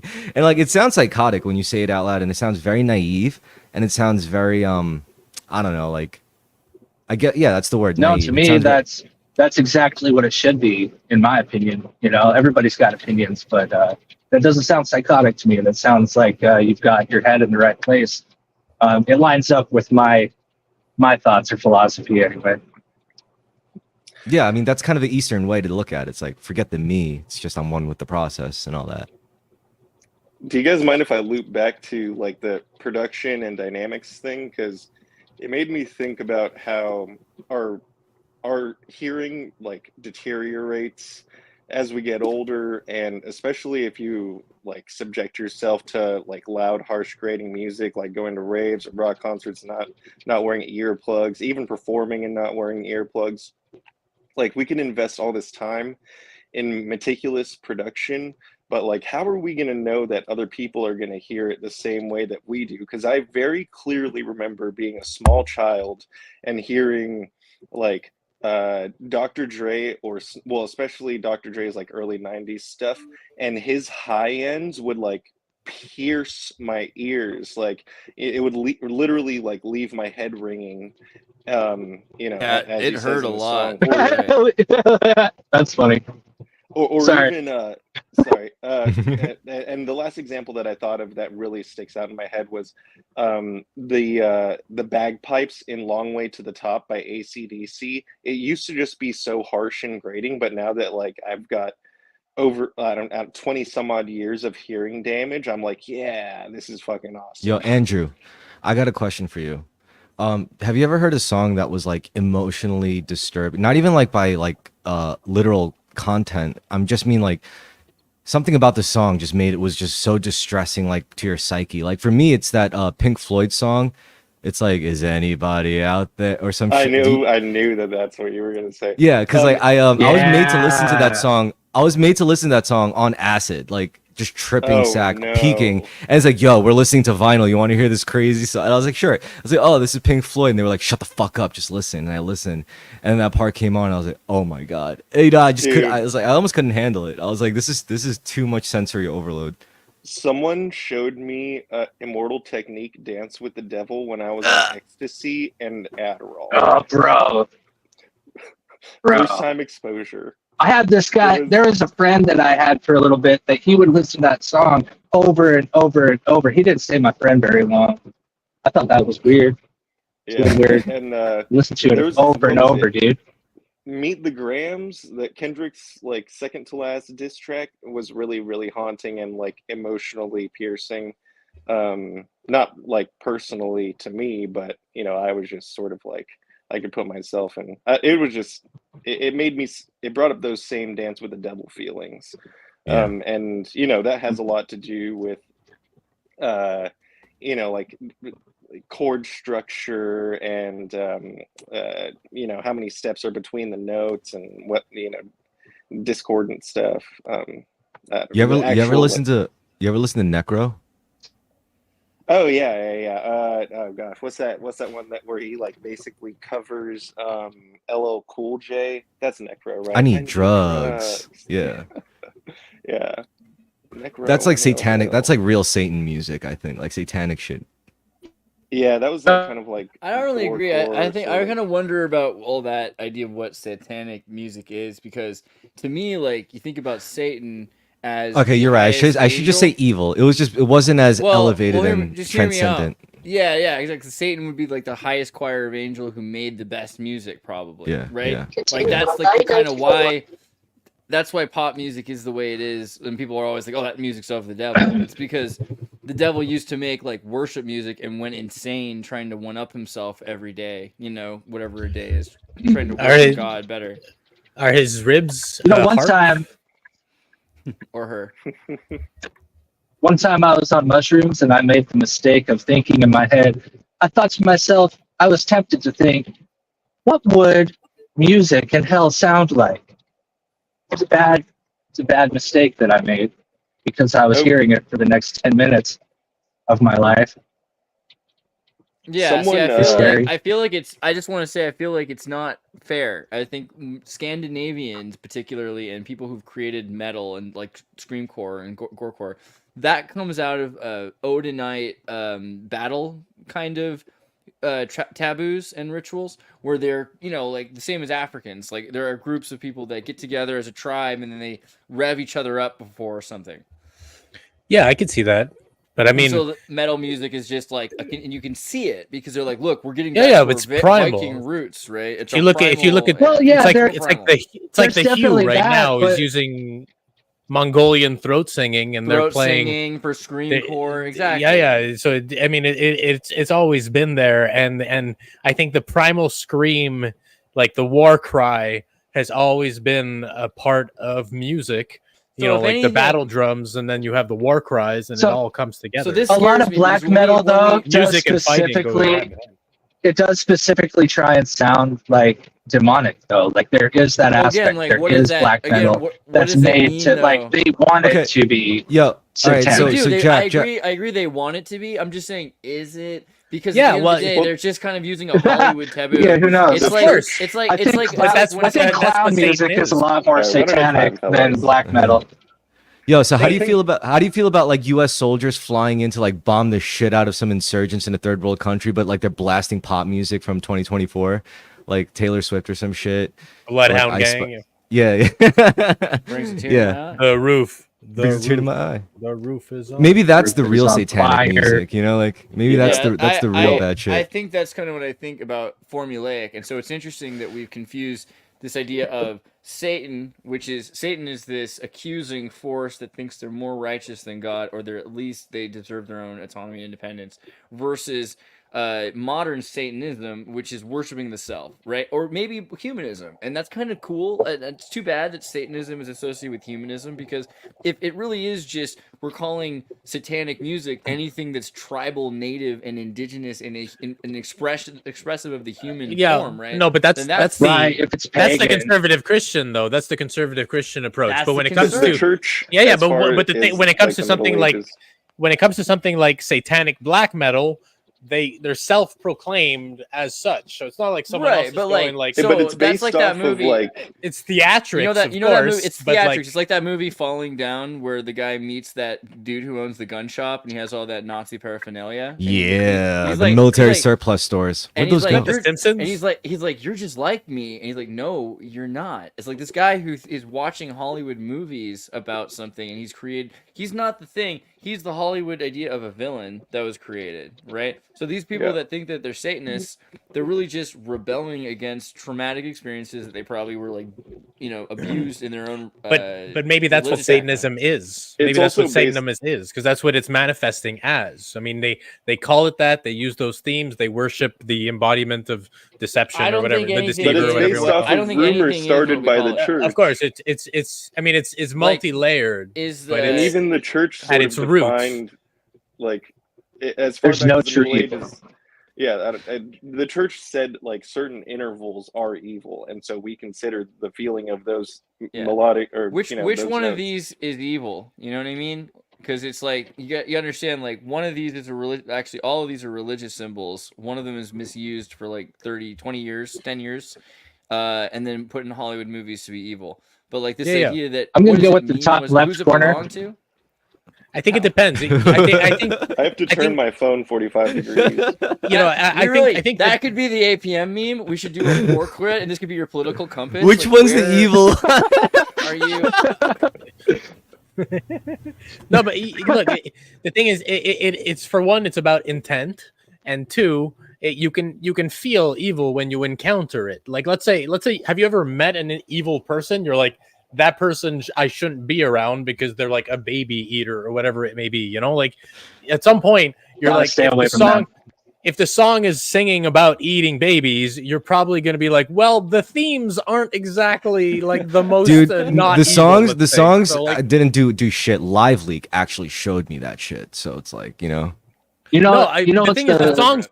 Look, if songs can augment you, they can also deteriorate you, because it's one. You can't have both. I mean, you gotta have both. You can't just be like, oh yeah, it does nothing negative. You can't have your but it cake does and eat something it too. positive. Yeah. So But like, it's if also you're art. you're listening Art to can Cannibal be- Corpse, I agree. Art has its place, and I think that the vibration the individual feels that matches with that process is necessary. But at some point, there are people out there who know about trauma and who know how to exploit it and make money off of it. And then, you have these multi-million dollar bands singing about like eating corpses and like fucking with the knife and like whatever. it may be. What's or the drinking most lean, evil blasting your sounding? ops. What's the most evil sounding music though to me is always in my lifetime. Maybe it's just because I hate clowns, but Carnival music. clown. ICP. Carnival music. I think it's music. Tech Nine and shit when he starts doing the. Yeah. Well- What's interesting about that is Anton LaVey's favorite kind of music that he was really a master at making was carnival music. Polka. Right? He was incredible. I'm not surprised. He was But I think it's incredible. because what the most evil music is the music that pretends to be good. And so like when it pretends to be not evil, but it actually is. And so you have the facade of it, and that is the carnival. Right, like that children is the singing. clown. Children But singing and shit. Yeah, for sure. But that is also the clown. The clown is that facade of the person who, look, I'm just good. I'm only an entertainer. I'm only here to make you laugh. But behind Yeah, it, I've there's never some guy who trusted jerks clowns. off. So yeah, don't that clown around. carries over. I find But that that's also carries like over. that's also like the Sarder, right? Or the Satyr, I mean, in the in Greek mythology. I would consider myself a juggalo. I love clowns. Clowns have the jester's privilege. I would consider myself a juggalo. Yeah, well, it's don't better to clown consider around. yourself. It's better to consider yourself a jester than a clown, because a clown is more specific. Oh a yeah, jester is more I'm a broad. jester, but I don't clown around. Yeah. That's fair. Jester's privilege. Don't be a clown. Clown is worse than a fool. Honestly, did if you adopted the philosophy of the juggalo but lived like a yogi, with like physical practices, you'd be like a Jedi Knight, I think the clown is destined to be sad. So fuck it. Oh, like a I don't know, juggalo I think Jedi. I think the thing about the clown, Yeah, I so don't we clown talked around. about this at some point, the Tartarian culture, right? That the clown outfit, the jester outfit with all the colors and patterns, that comes from the Etruscan and Thracian outfits. And they're the conquered people by the Romans. So the Romans enslaved them. And then afterwards, you still have all these sort of Tartarian, and there's jokes about it too. If I were the Lord, So of they made a Tartary, fool of I'd be him. Jester. Yeah, but the fools were the guys who could tell the king what was really going on. It's like jester's privilege was you could be Right. What I'm honest saying with the though king. is because Tartaria is like pushed out of history. Is that what my theory is from what you're saying? Is just my initial thought that they took the jester and they took that archetype and they made a fool of it. Right, absolutely. but it was, I mean, someone who used to be a viceroy or something like that to become a jester because they had a way of communicating that kept them from getting killed. Right? They were so Comedy clever. is the best diplomat. So you can Right. They entertained them. It's the best lubricant to mindfuck people with ideas. So just like music, you know, like if you have comedy, that's Bo Burnham's thing. If you make it funny and you make it rhyme, you can literally tell them anything and they'll just absorb it basically. And it takes a certain amount of, you have to like understand pain really well in order to transfigure it into something funny. Like all of the best comedians are like the most tortured people apparently. Well, also so if you're a person that tolerates a lot of pain, then you have to be the kind of person that realizes all emotional pain is bearable ultimately. So you're either like an alcoholic, right, or a drug addict, or like someone who could kind of like dissociate enough or compartmentalize really well or something. The best are the psychonauts. Yeah. Okay, that too. Yeah.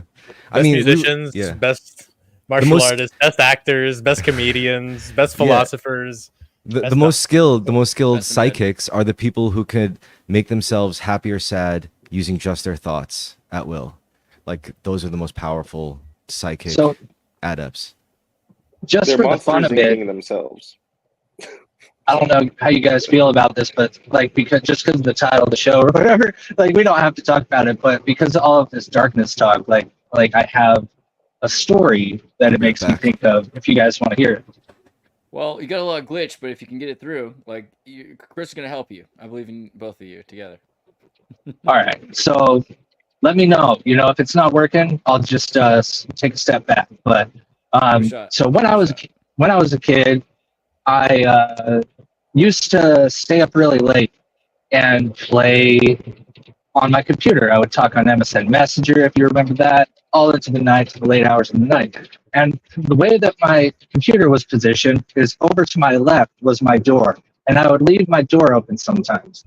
And I started to become aware of them. And I don't know if it was that I had heard about them and I started noticing, but I would see always in the corner of my eye when I was on the computer, I think because the vibration rate is I would start to see these little shadows in the corner of my eye come and look in my door. And by the time I noticed them, they would always go away. And so fast forward a little bit. Can you guys hear me, by the way? Yeah, it's working. Yeah. Perfect. So fast forward a little bit. And because I would keep on staying up so late on my computer, I think that attributed to it a little bit or whatever, is I ended up having insomnia because my sleep cycles were so messed up from doing this. And so I ended up getting on a prescription of Ambien. And so one day, my brother told me, hey, don't go to sleep when you take the Ambien, trust me. And so I don't know if you've ever done this before, but you hallucinate when you take Ambien and don't go to sleep. It's very bad. I would not suggest anybody do it, seriously, because you can't remember what you're doing. And so you'll make a fool of yourself because you act like a child, and you can lose friends. So I wouldn't do that, because you may go and wander out and sleep because you're sleepwalking in a way, because your brain's pretty much asleep. But so you would hallucinate, and I would see, I would look up, I had this bunk bed from back when me and my brother used to have a room together, and I would look at the wood grain, and I would just sit and stare at it for like a half hour and just trip out, because it would bubble like waves. But one day I took an extra hit, and I looked over at the wall, and it's bubbling like waves. And one of the shadows came from around the door, and it went up on the wall. And so there's this shadow thing in the wall. And I'm sitting there staring at it.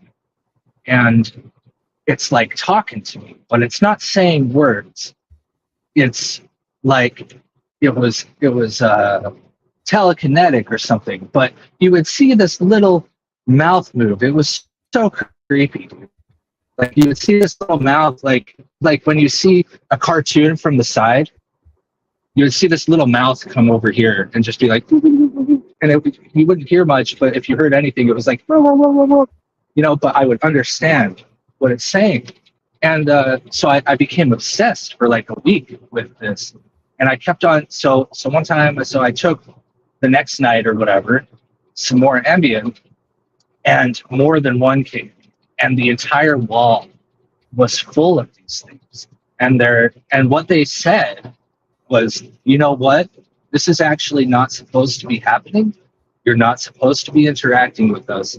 It's not okay. Like it's great that we had this time, basically, is the message they were giving me, is like it's cool that you got to see us, but you're starting to get too into it. Like, because I wanted to start formulating scientific theories and stuff. Like, how can I draw these things out? Like, how can I like come up with like what are they, and maybe we can interact with them without, like, maybe Ambien can be used as a tool. And what they said to me is, this isn't going to ever happen again. You're never going to see us again. You've come too far. And I never saw him again after that day, after that night. Damn, dude, this is why Ambien rocks. No, I'm just kidding. I take that back. You zoomed in on me at the worst possible time, man. You deserve that. I would say something so awful. Yeah, I take that back. Don't do Ambien unless I guess if you're prescribed. But even if you are prescribed Ambien, doctors. yeah, It's very dangerous. It's very dangerous. Just don't trust- do it. Just don't do it. just don't do. You know what you should do instead of Ambien? You should drink to like a American pint of Pie vodka. Do some sit-ups and smoke some marijuana. Maybe just listen Yeah. to American Time Machine and read The Pearl of Great Price. I don't know. Do No, some that means martial this arts. music is boring. Yeah, do some martial arts. Yeah, do jujitsu. Walk up and down a hill. What if you're anti-Semitic? Do jujitsu, and if you do it with Oh, people, are don't you fart in their face. anti-Semitic? That's cool. I think now you can get a new handicap parking placard. If you're anti-Semitic, you You can't should- do jujitsu. Probably become pro-Semitic yeah. as soon as I possible. understand. Yeah, I think we should stay away from prescription drugs, unless we were prescribed. them, yeah. I guess What do you think, Kurt? it's a controversial subject, you know. What about champions? Dude, yeah, Don't take too much I aspirin. had a counselor that tried to put me on meds, and like 10 years ago, and I refused. I never took any meds. I had a lot of caffeine. I think I had a caffeine problem for a while, but that was about it. Yeah. You said it like caffeine's Michael wild. They're so overprescribed, it's ridiculous. Yo, could Yeah, you well, imagine like- if? Well, so we've constructed therapy in certain ways. I don't know if I should go to therapy. I don't know, but like I think therapy has become sort of a meme in itself, and like it's also become very manufactured, and it's become a little bit popular to do. But I'm really skeptical of what the means of therapy has become and how I have a manufactured lot. it is. I have a lot of I have a lot of insight on this, and what I would just say to that is that therapy, you're not going to get anything out of it until you put into it. And if you don't Yeah. have a therapist that is going to work with you on what you put in, then you're in the wrong place. You're wasting money, and all That's they'll like anything, do is though. just That's waste your time. That's like anything you approach in life, honestly. I Like feel not like just you- like placate I you. feel like you can get a lot. I mean, like, not to ruin everyone's job quite till September, but yeah, you can get ChatGPT to do a lot for you if you tell them. What hells your yeah, I could be problem is. replaced like All right. this if the people. And one of the worst things I think about this whole doctor Freudian conversation therapy thing is that it should be replaced with diagnostics. The human body is nothing more than a machine. Maybe it's something more than a machine, but it's at least a machine, and we should start with: did you eat? Did you sleep at these hours? Did you exercise? And if you aren't doing all of the diagnostics and getting your oil changed, then like fix your car, do those things first before you waste your time. I feel It's like a lot of math. people It's like energy. It's math. Energy math. a lot of that's All right, so- key. One of the Totally. main criticisms of the way we approach mental health, well, it's one of the criticisms in the book I was reading, and so the essential summary of all of that is that we have privatized our society's mental health problems, and all that entails like just saying like, oh, this is a chemical imbalance, we need to fix it, instead of actually getting to the collective problem of like, oh, well, how do we get rid of the stimulus that's making all of these problems. And so, Well, we have I mean, we have we such have- a sick society that we would have to tear things up. We would have to, you know, Well, yeah, I mean, we have a system here, and so it's difficult to just, you see what Yeah. I'm saying? Like to, yeah, it's difficult, but I guess then the point becomes, yeah, sorry, I lost my train of thought there. But so yeah, we privatize all these things. We don't want to fix them, but how is it's like we're with therapy. A lot of therapists are trained to just like like catch and release and get you back to the point where you're feeding into that back system. And so this is the point I was getting towards. Is like, well, is our current system preventing our mental health crisis from slowing down, or from what are we preventing it from accelerating? And by all measures, like, we have a very real crisis going on, and it doesn't seem to be getting any Well, do you better. know how a lot of it do you know how a lot of it works? Honestly, like I actually do the sword stuff with a quote unquote therapist, whatever the fuck that means these days. But she tells me she works for like a higher collective of quote unquote therapists, right? And these were her exact words, and she was describing her job last night. She was like, they recently moved us from trans cases to male divorcee cases, and then she rolled her eyes and like expressed like a lamentful sigh or some shit. She was like, yeah, it's not something she'd rather be doing. But what that told me is that these agencies, I don't know if it's like BetterHelp or one of those fucking, maybe it's like teletherapy or whatever, but what I do know is that they profile you, they categorize you into your shit, so they're able to like literally well, I just, noticed like, a shift in their,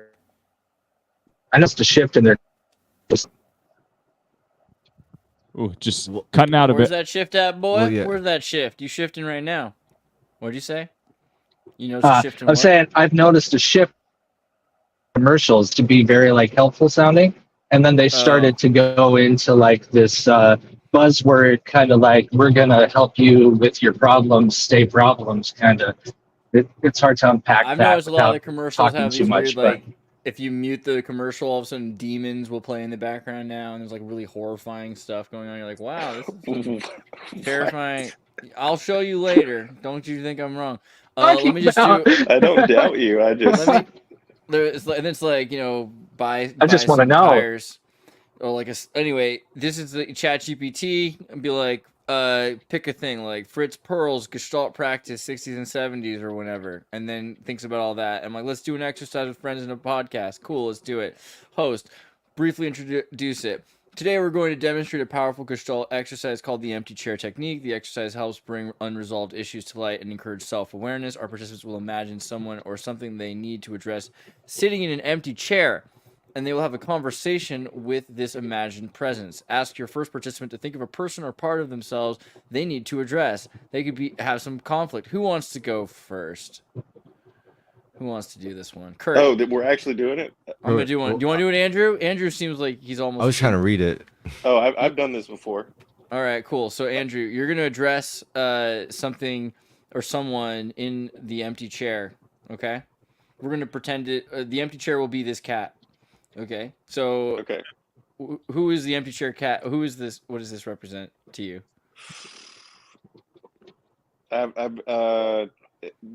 My grandfather, my late grandfather, who recently passed. Perfect. Well, I guess a year ago. Okay, so imagine your grandfather, and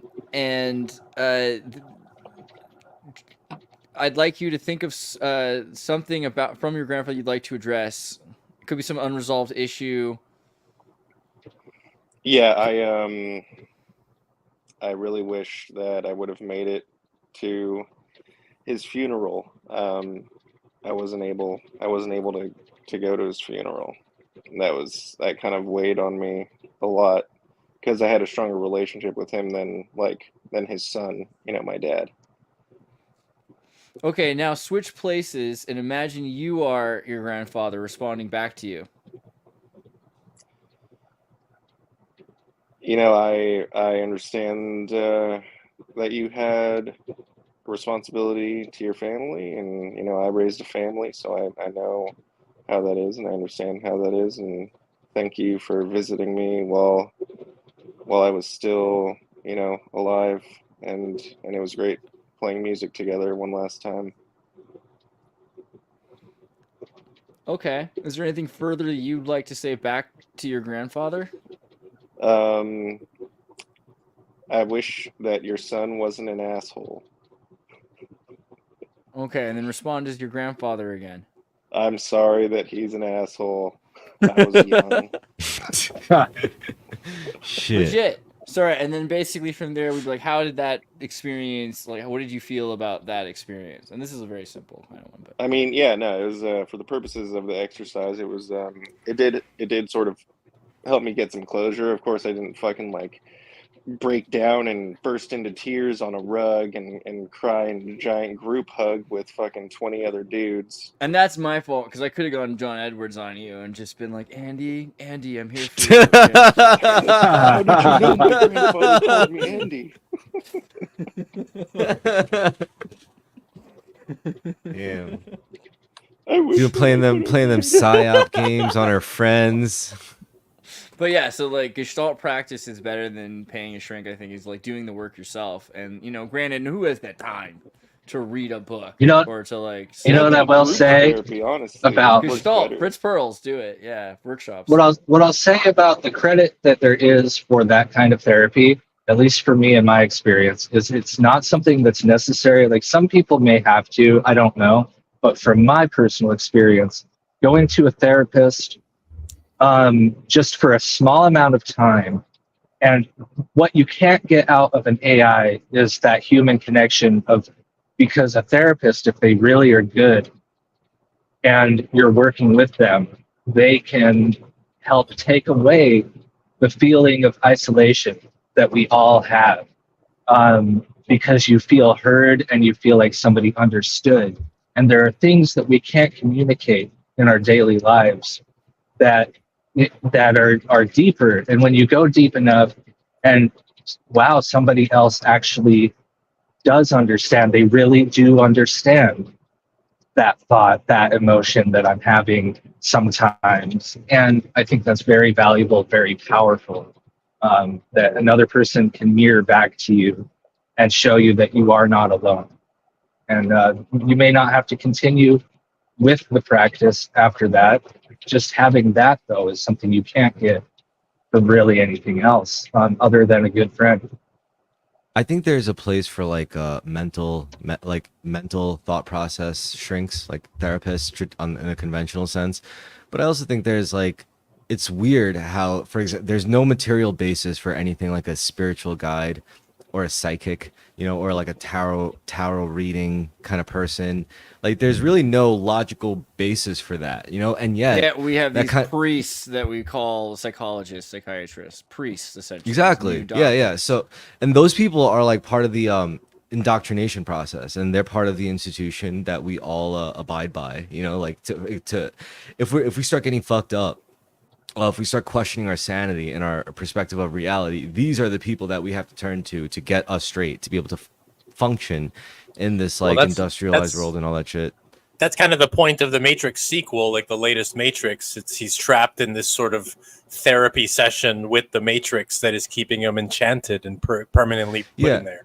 So it's like within the framework of the Matrix, it can actually help you to get therapy, but outside, like if you want to get outside of it, then they'll be like, no, you're schizophrenic, or you need these pills, or you need to do this thing, so that you can fit within the framework of our culture and our society. But it's not necessarily all good, and it's not necessarily all bad. So I think get therapy as a form of like maintenance for your car, except you are for your vehicle. You know, it's like vehicle maintenance. Just you gotta get it done once in a while. Get the vehicle where it needs to go, and then hand your keys off to the valet on the way to the ball. If you are someone you love is studying or is a psychologist, join Psychomeme, right? Psychomeme is like the APM offshoot group for psyche students.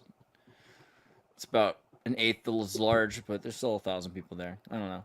Psychology is important. I think people should study psychology more than they should try. Like the whole thing again, with the priest metaphor, because people are like, "Oh, I hate religion, and I don't want to have to tell a priest like my sins and whatever." And then they get a psychologist, and it just kind of, or a psychiatrist, and it blows my mind. Psychiatrist prescribing you drugs, you know, that's I don't know. That's a little different because that's like a bartender kind of. Yeah. Well, it's you know, at its root, it was the shaman's role.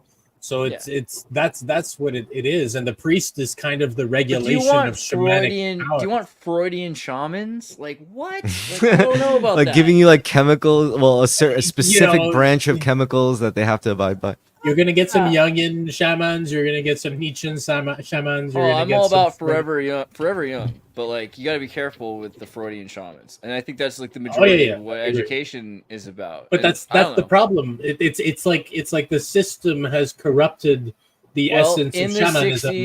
In the 60s and 70s, you know, My Dinner with Andre, you get into the Fritz Perls thing, which is like we're talking about Gestalt, and what does it do? It teaches everyone how to do these things. They go to these workshops, and all of a sudden you're like, oh, I can show you how to do this, and you teach your friends, family.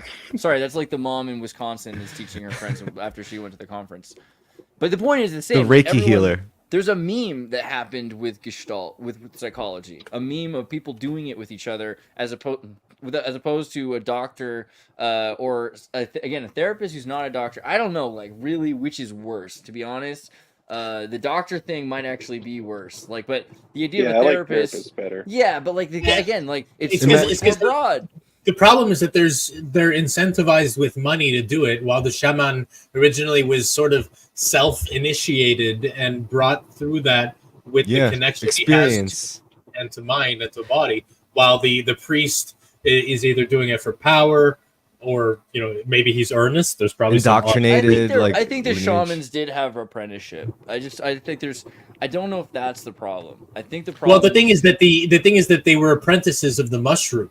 So the actual plant, the actual thing they took to modify their consciousness was actually the thing that they would get information from and that they would teach from and that they would channel through, like from. I think there's a love. I think there's a love of sickness that comes with Western understanding of mind, and so this idea of studying disease is more interesting than curing it.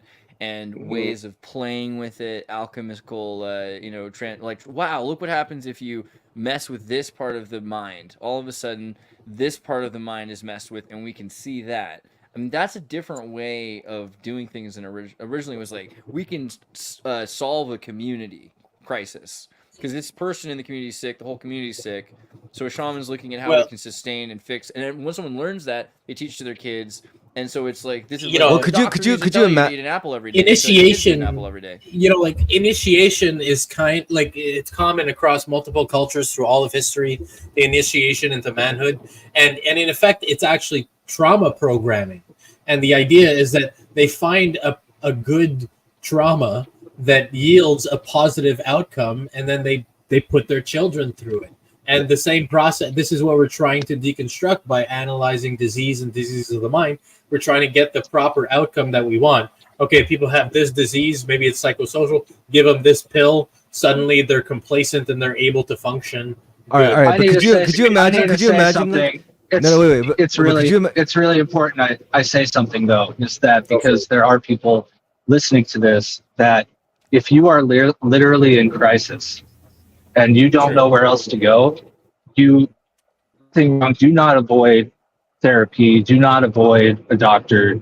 Like 100%. If you are in crisis, legitimate crisis, please, for the love of God, get help. Go get some help. Yeah.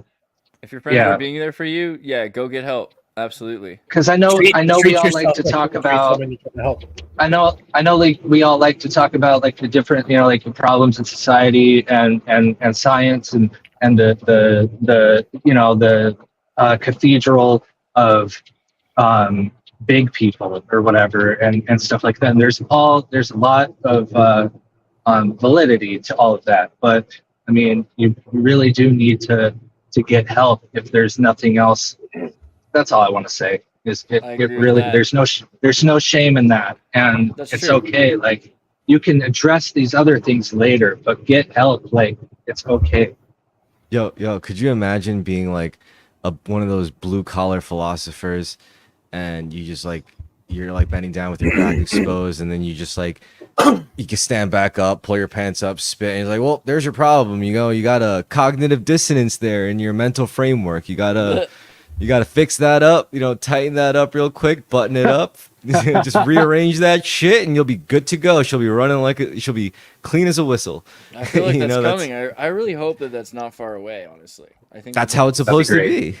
Yeah. I mean, yeah, we're supposed to. I mean, if there's one thing that we can control better than our truck, better than our bodies, better than our fucking television sets, better than our computers, better than our electronics that break down on us, is our thoughts. Like, honestly, I truly believe that's what makes humans psychic inherently, is the fact that we really can't control what happens to us. We can only control how we respond. Like, that's a fundamental truth that you're expected to deal with as an adult. And like someone posted the other day, they were like, oh, I hear a lot of people talk shit about stoicism, but I never understood like an actual criticism against it. And I was like, well, for one, it's not for children, because like adults are expected to deal with the fact that they can't control what happens to them. They can only control how they respond to things. So, yeah, that's. Is there anything you like, think humanity can't do? I mean, like, obviously there's limits, like to how fast we can go, but like, even barring the fact that we have like limits to our capacities, do we have every capacity? Are there capacities outside of our grasp, even with like instruments of technology, that we can create those things? Is there anything that you think we cannot? No. I mean, we can't even like grasp like what we're not what's within our capabilities that we don't know yet, because everything is progressing at like an exponential rate. But as soon as we see someone do something that we thought was impossible, it instantly unlocks it. Right. Sure. I put it even a different way. So like, imagine like this idea of like a supreme being, like a god or something like that. All of the ways it's described in history is based on the qualities of man, just given like max high score, right? Like, they can like run super fast. They can go anywhere, because humans can go places. This can go anywhere. Humans can know things. This can know everything. So is it like, what is it beyond? Is there anything beyond what we've conceived? Do you think there's more to conceive of, or is it just maxing out high scores now? That's a good question. I think there's we don't know what we don't know, and so if there was something, and it would go into the ether, and then we would pick it up, and we wouldn't even realize that it was something new, maybe sometimes, because it's just another train of thought. Well, my addition is, I do know we have legends, right? So Jack, I want to hear your thoughts. Like, we do know there are tales of people who were able to do incredible things once they reached a certain state of self-alignment, of self-evolution, of development. They were able to develop themselves in a way where they were able to do incredible things, like teleport or hover, or like lift extremely heavy objects like they were nothing. Yeah, so like those are all things that humans can do to an extent. Like, you can jump, you just can't stay in the air forever. You can't jump. So until I see that, I would still say we have mysteries to unravel. But those mysteries to unravel are just like peaking scores, though, right? I think is it? I don't know. Like, maybe it's about evolution. Like, if you can live for a long time, now you can live forever. Isn't that unlocking? Look, but we can say that there's just some things that are logically impossible. Like, you can't turn into a gargoyle 5 minutes ago. Like, no matter what, it's impossible. Like, I don't know, can you 5 minutes from now? I could create 5 minutes ago another. I'm sure that with femtoprinters, I could create another solar system that included the Earth the way it is 5 minutes ago, except that I am a gargoyle. That's a separate solar system. It's not the same solar system. So you're moving forward, not backward. I have this theory that to kind of answer your question, Chris, I have this theory that I like to throw around. Is that I think that technology, the things that that we use, like computers or phones, they are just an extension of our mental capacities. So like when we talk on the phone, we really are using telepathy. We just think that we're using a phone in order to engage the telepathy. We hang up the phone, we turn off the telepathy. Right. And I think that everything that we can do with technology, we are actually capable of doing. We just don't realize it. And it is all right. So let me ask you real quick. Let me ask you, what if we were just talking on the phone, right? and I said Yeah. something, you said something, and we both like shared some jokes, and we both laughed, and we were in the same emotional state of like joy or whatever, of banter, of humor and fun. And then we hang up, and then even like 30 seconds, maybe even 15 minutes after the phone call, we were still in that emotional state. Would you still call that a form of like, I guess, like telepathic communication or something? Or Well, like, probably we're both in that same state together at the same time still. We're still continuing off of it.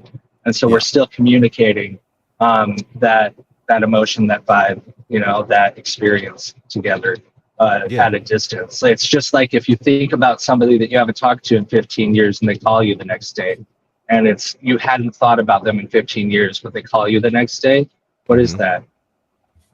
I just want to mention there's a scene in the book and the show American Gods where Odin is on a plane and he's discussing how the plane works and why we're able to do what we do. And the reason he says is because we truly believe that it will. That is the basis of the magic at work.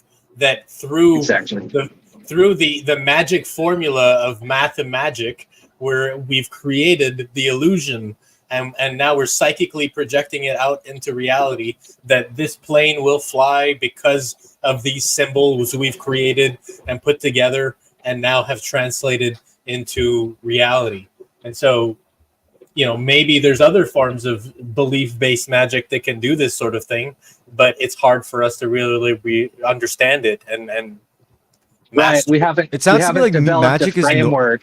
Magic is just normal shit that we take for granted, but it's actually magical. Like magic is some shit that's just like completely, it just happens. Yeah, all the it's fucking time. mathematics. Because magic has been rebranded. It's been rebranded. We lost touch with magic, and so now we're like, oh no, it's been math all along, or it's been science all along, or it's some material aspect, like economics. We've got it the other way around. We already had the phenomena with a word attached to it, magic, and then we were like, no, magic is the thing that isn't real, and instead use these words, science and math. And so, it's always been the thing, magic, it precedes all those terms. So I say, embrace that, like, why are we afraid of the term magic? It's because we're programmed to think magic should be something else. We're caught under someone else's spell.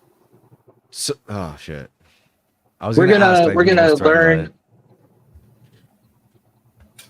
The mind is a magnifying glass, and what we focus on appears larger.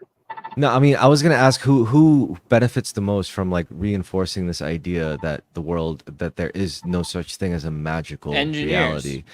Well, warlocks. So science and technology are the same thing. This is an enchanted rock with crystals in it, and people like Arthur C. Clarke, what's Arthur C. Clarke's quote? Any technology Indistinguishable from magic. Yeah. Any technology sufficiently advanced is indistinguishable from magic. So you have Precisely. patent pending, trademark, company secrets, like all kinds of words for it. But if you call it magic, it's kind of a joke. Like you're like, yeah, well, it's just some company magic we have. And you're like, all right, we'll leave it alone, right? We don't even ask about Weird it. science of freaking magic. You've heard that expression, right? Freaking magic? Well, I've No, definitely heard weird science. Weird science. I definitely heard weird science. Yeah, that's for sure. But and freaking magic? Yeah, definitely. Yeah, like that's magic something that inside, what's his name? Dr. Greer. He says that there's a classification of technology called weird science and freaking magic, but swear. Yeah. And that's that's the really weird stuff that gets into, like portals and faster than light travel and sending things faster than light. Portals I ponder on a lot. Things like that. And I never talked about portals because it's one of the most like esoteric sounding things, and kind of sounds also vaguely schizo, because to me personally, what I consider portals is every decision I make is a portal. For example, whether my decision is unconscious or not, like before a certain state I was in, I would make most of my decisions unconsciously without realizing it. Like you should, I think it's more like state transition. Yeah, I mean, exactly. a portal. Exactly. That's what I the crude way to put it was choicing my way through portals. But you're right. It's really just changing like Donnie my state. Darko. Yeah, because it wasn't the choices themselves. What the choices did was change my state. Like the choice to work out, the choice to get good sleep, the choice to clean up my fucking apartment, you know, the choice to do my dishes and all that shit. Like the choice to do all these positive things, say for the sake of your future self or the sake of whatever, you know, just the sake of being, you know, liking yourself more, whatever the case may be, just whatever. That in itself is a portal, you know, because if you didn't do that, if you didn't choose to shift state, you would have lived an entirely different universe. You would have lived an entirely different reality. You would have never met certain people, you know, you would have never become a certain version of yourself. So it's like, I believe in portals. I think portals are very, very fucking real, but they're not like so real in a literal, like, you know, kind of like a less developed Portals are way, real, which, bro. like, Stargates. And so what happens is instead of space, you know, submarines are going through portals. You know, we were talking about this the other night, like Operation Project Serpo. You know, like the black budget, the whole idea of portals, and there's tons of portals all over the place. There's portals in the Midwest, but there's also portals. where do they go Triangle. though? Where do they fucking go? Like to each other. There's like portals from Los Angeles to London inside of these like windowless buildings. You know, there are business personnel that are traveling through portals. I mean, the other thing is there's also Dimension X is the idea of Operation Project Serpo, which is the idea that we're sending stuff over there, they're sending stuff over here. We're getting a technology trade ever since like 47. Right? Who's got the better tech then in that case? The Hyperboreans. Oh, so we're the But- bitches. Okay. No, maybe we have an imagination they don't have, though. I mean, there's a reason they trade with us, right? I mean, don't forget that. I think that's a very shrewd and wise, and that is Unless they were here first, then we come from them. That too. even still, even then. Well, we have something they lost. They forgot about it because they can't go back down to the level that wherever we're at. I mean, that we're more Trading magic for magic. Yeah. just different. That's really what it is. Yeah. We'll give you our primitive form but of magic, yet and we're going able to thinking bitches, you know, and you trade us some high tech Hyperborean weaponry and magic. stuff. Well, we're at the 2-hour mark. Hells Andrew yeah. wasn't here. Vince wasn't here. Do you guys hear the song about Laika, the space dog that we did earlier? Do I Run it. want to hear it? Yeah, it's That's what I good. wanted to hear. Will it MK Ultra me? And barley What kind of question is that? Who are you in the talking to? breeze, Of course it will. and the mountains, and the rivers, and the tall birch tree. Like her heart remembers as she flies into the night. The Oh, beauty Yeah, the doggy. of her homeland A pioneer. in the moon's soft light. Now Laika's tale is legend in the annals of the stars, a symbol of the courage that can take us oh so far. She showed the world the beauty of a spirit soaring Rest in peace, free. Laika. We loved you for your sacrifice. You were so cute. Her homeland to the edge of destiny. Now Laika flying through the sky. Thank you, you beautiful Brave dog. little space girl reach. So while you're living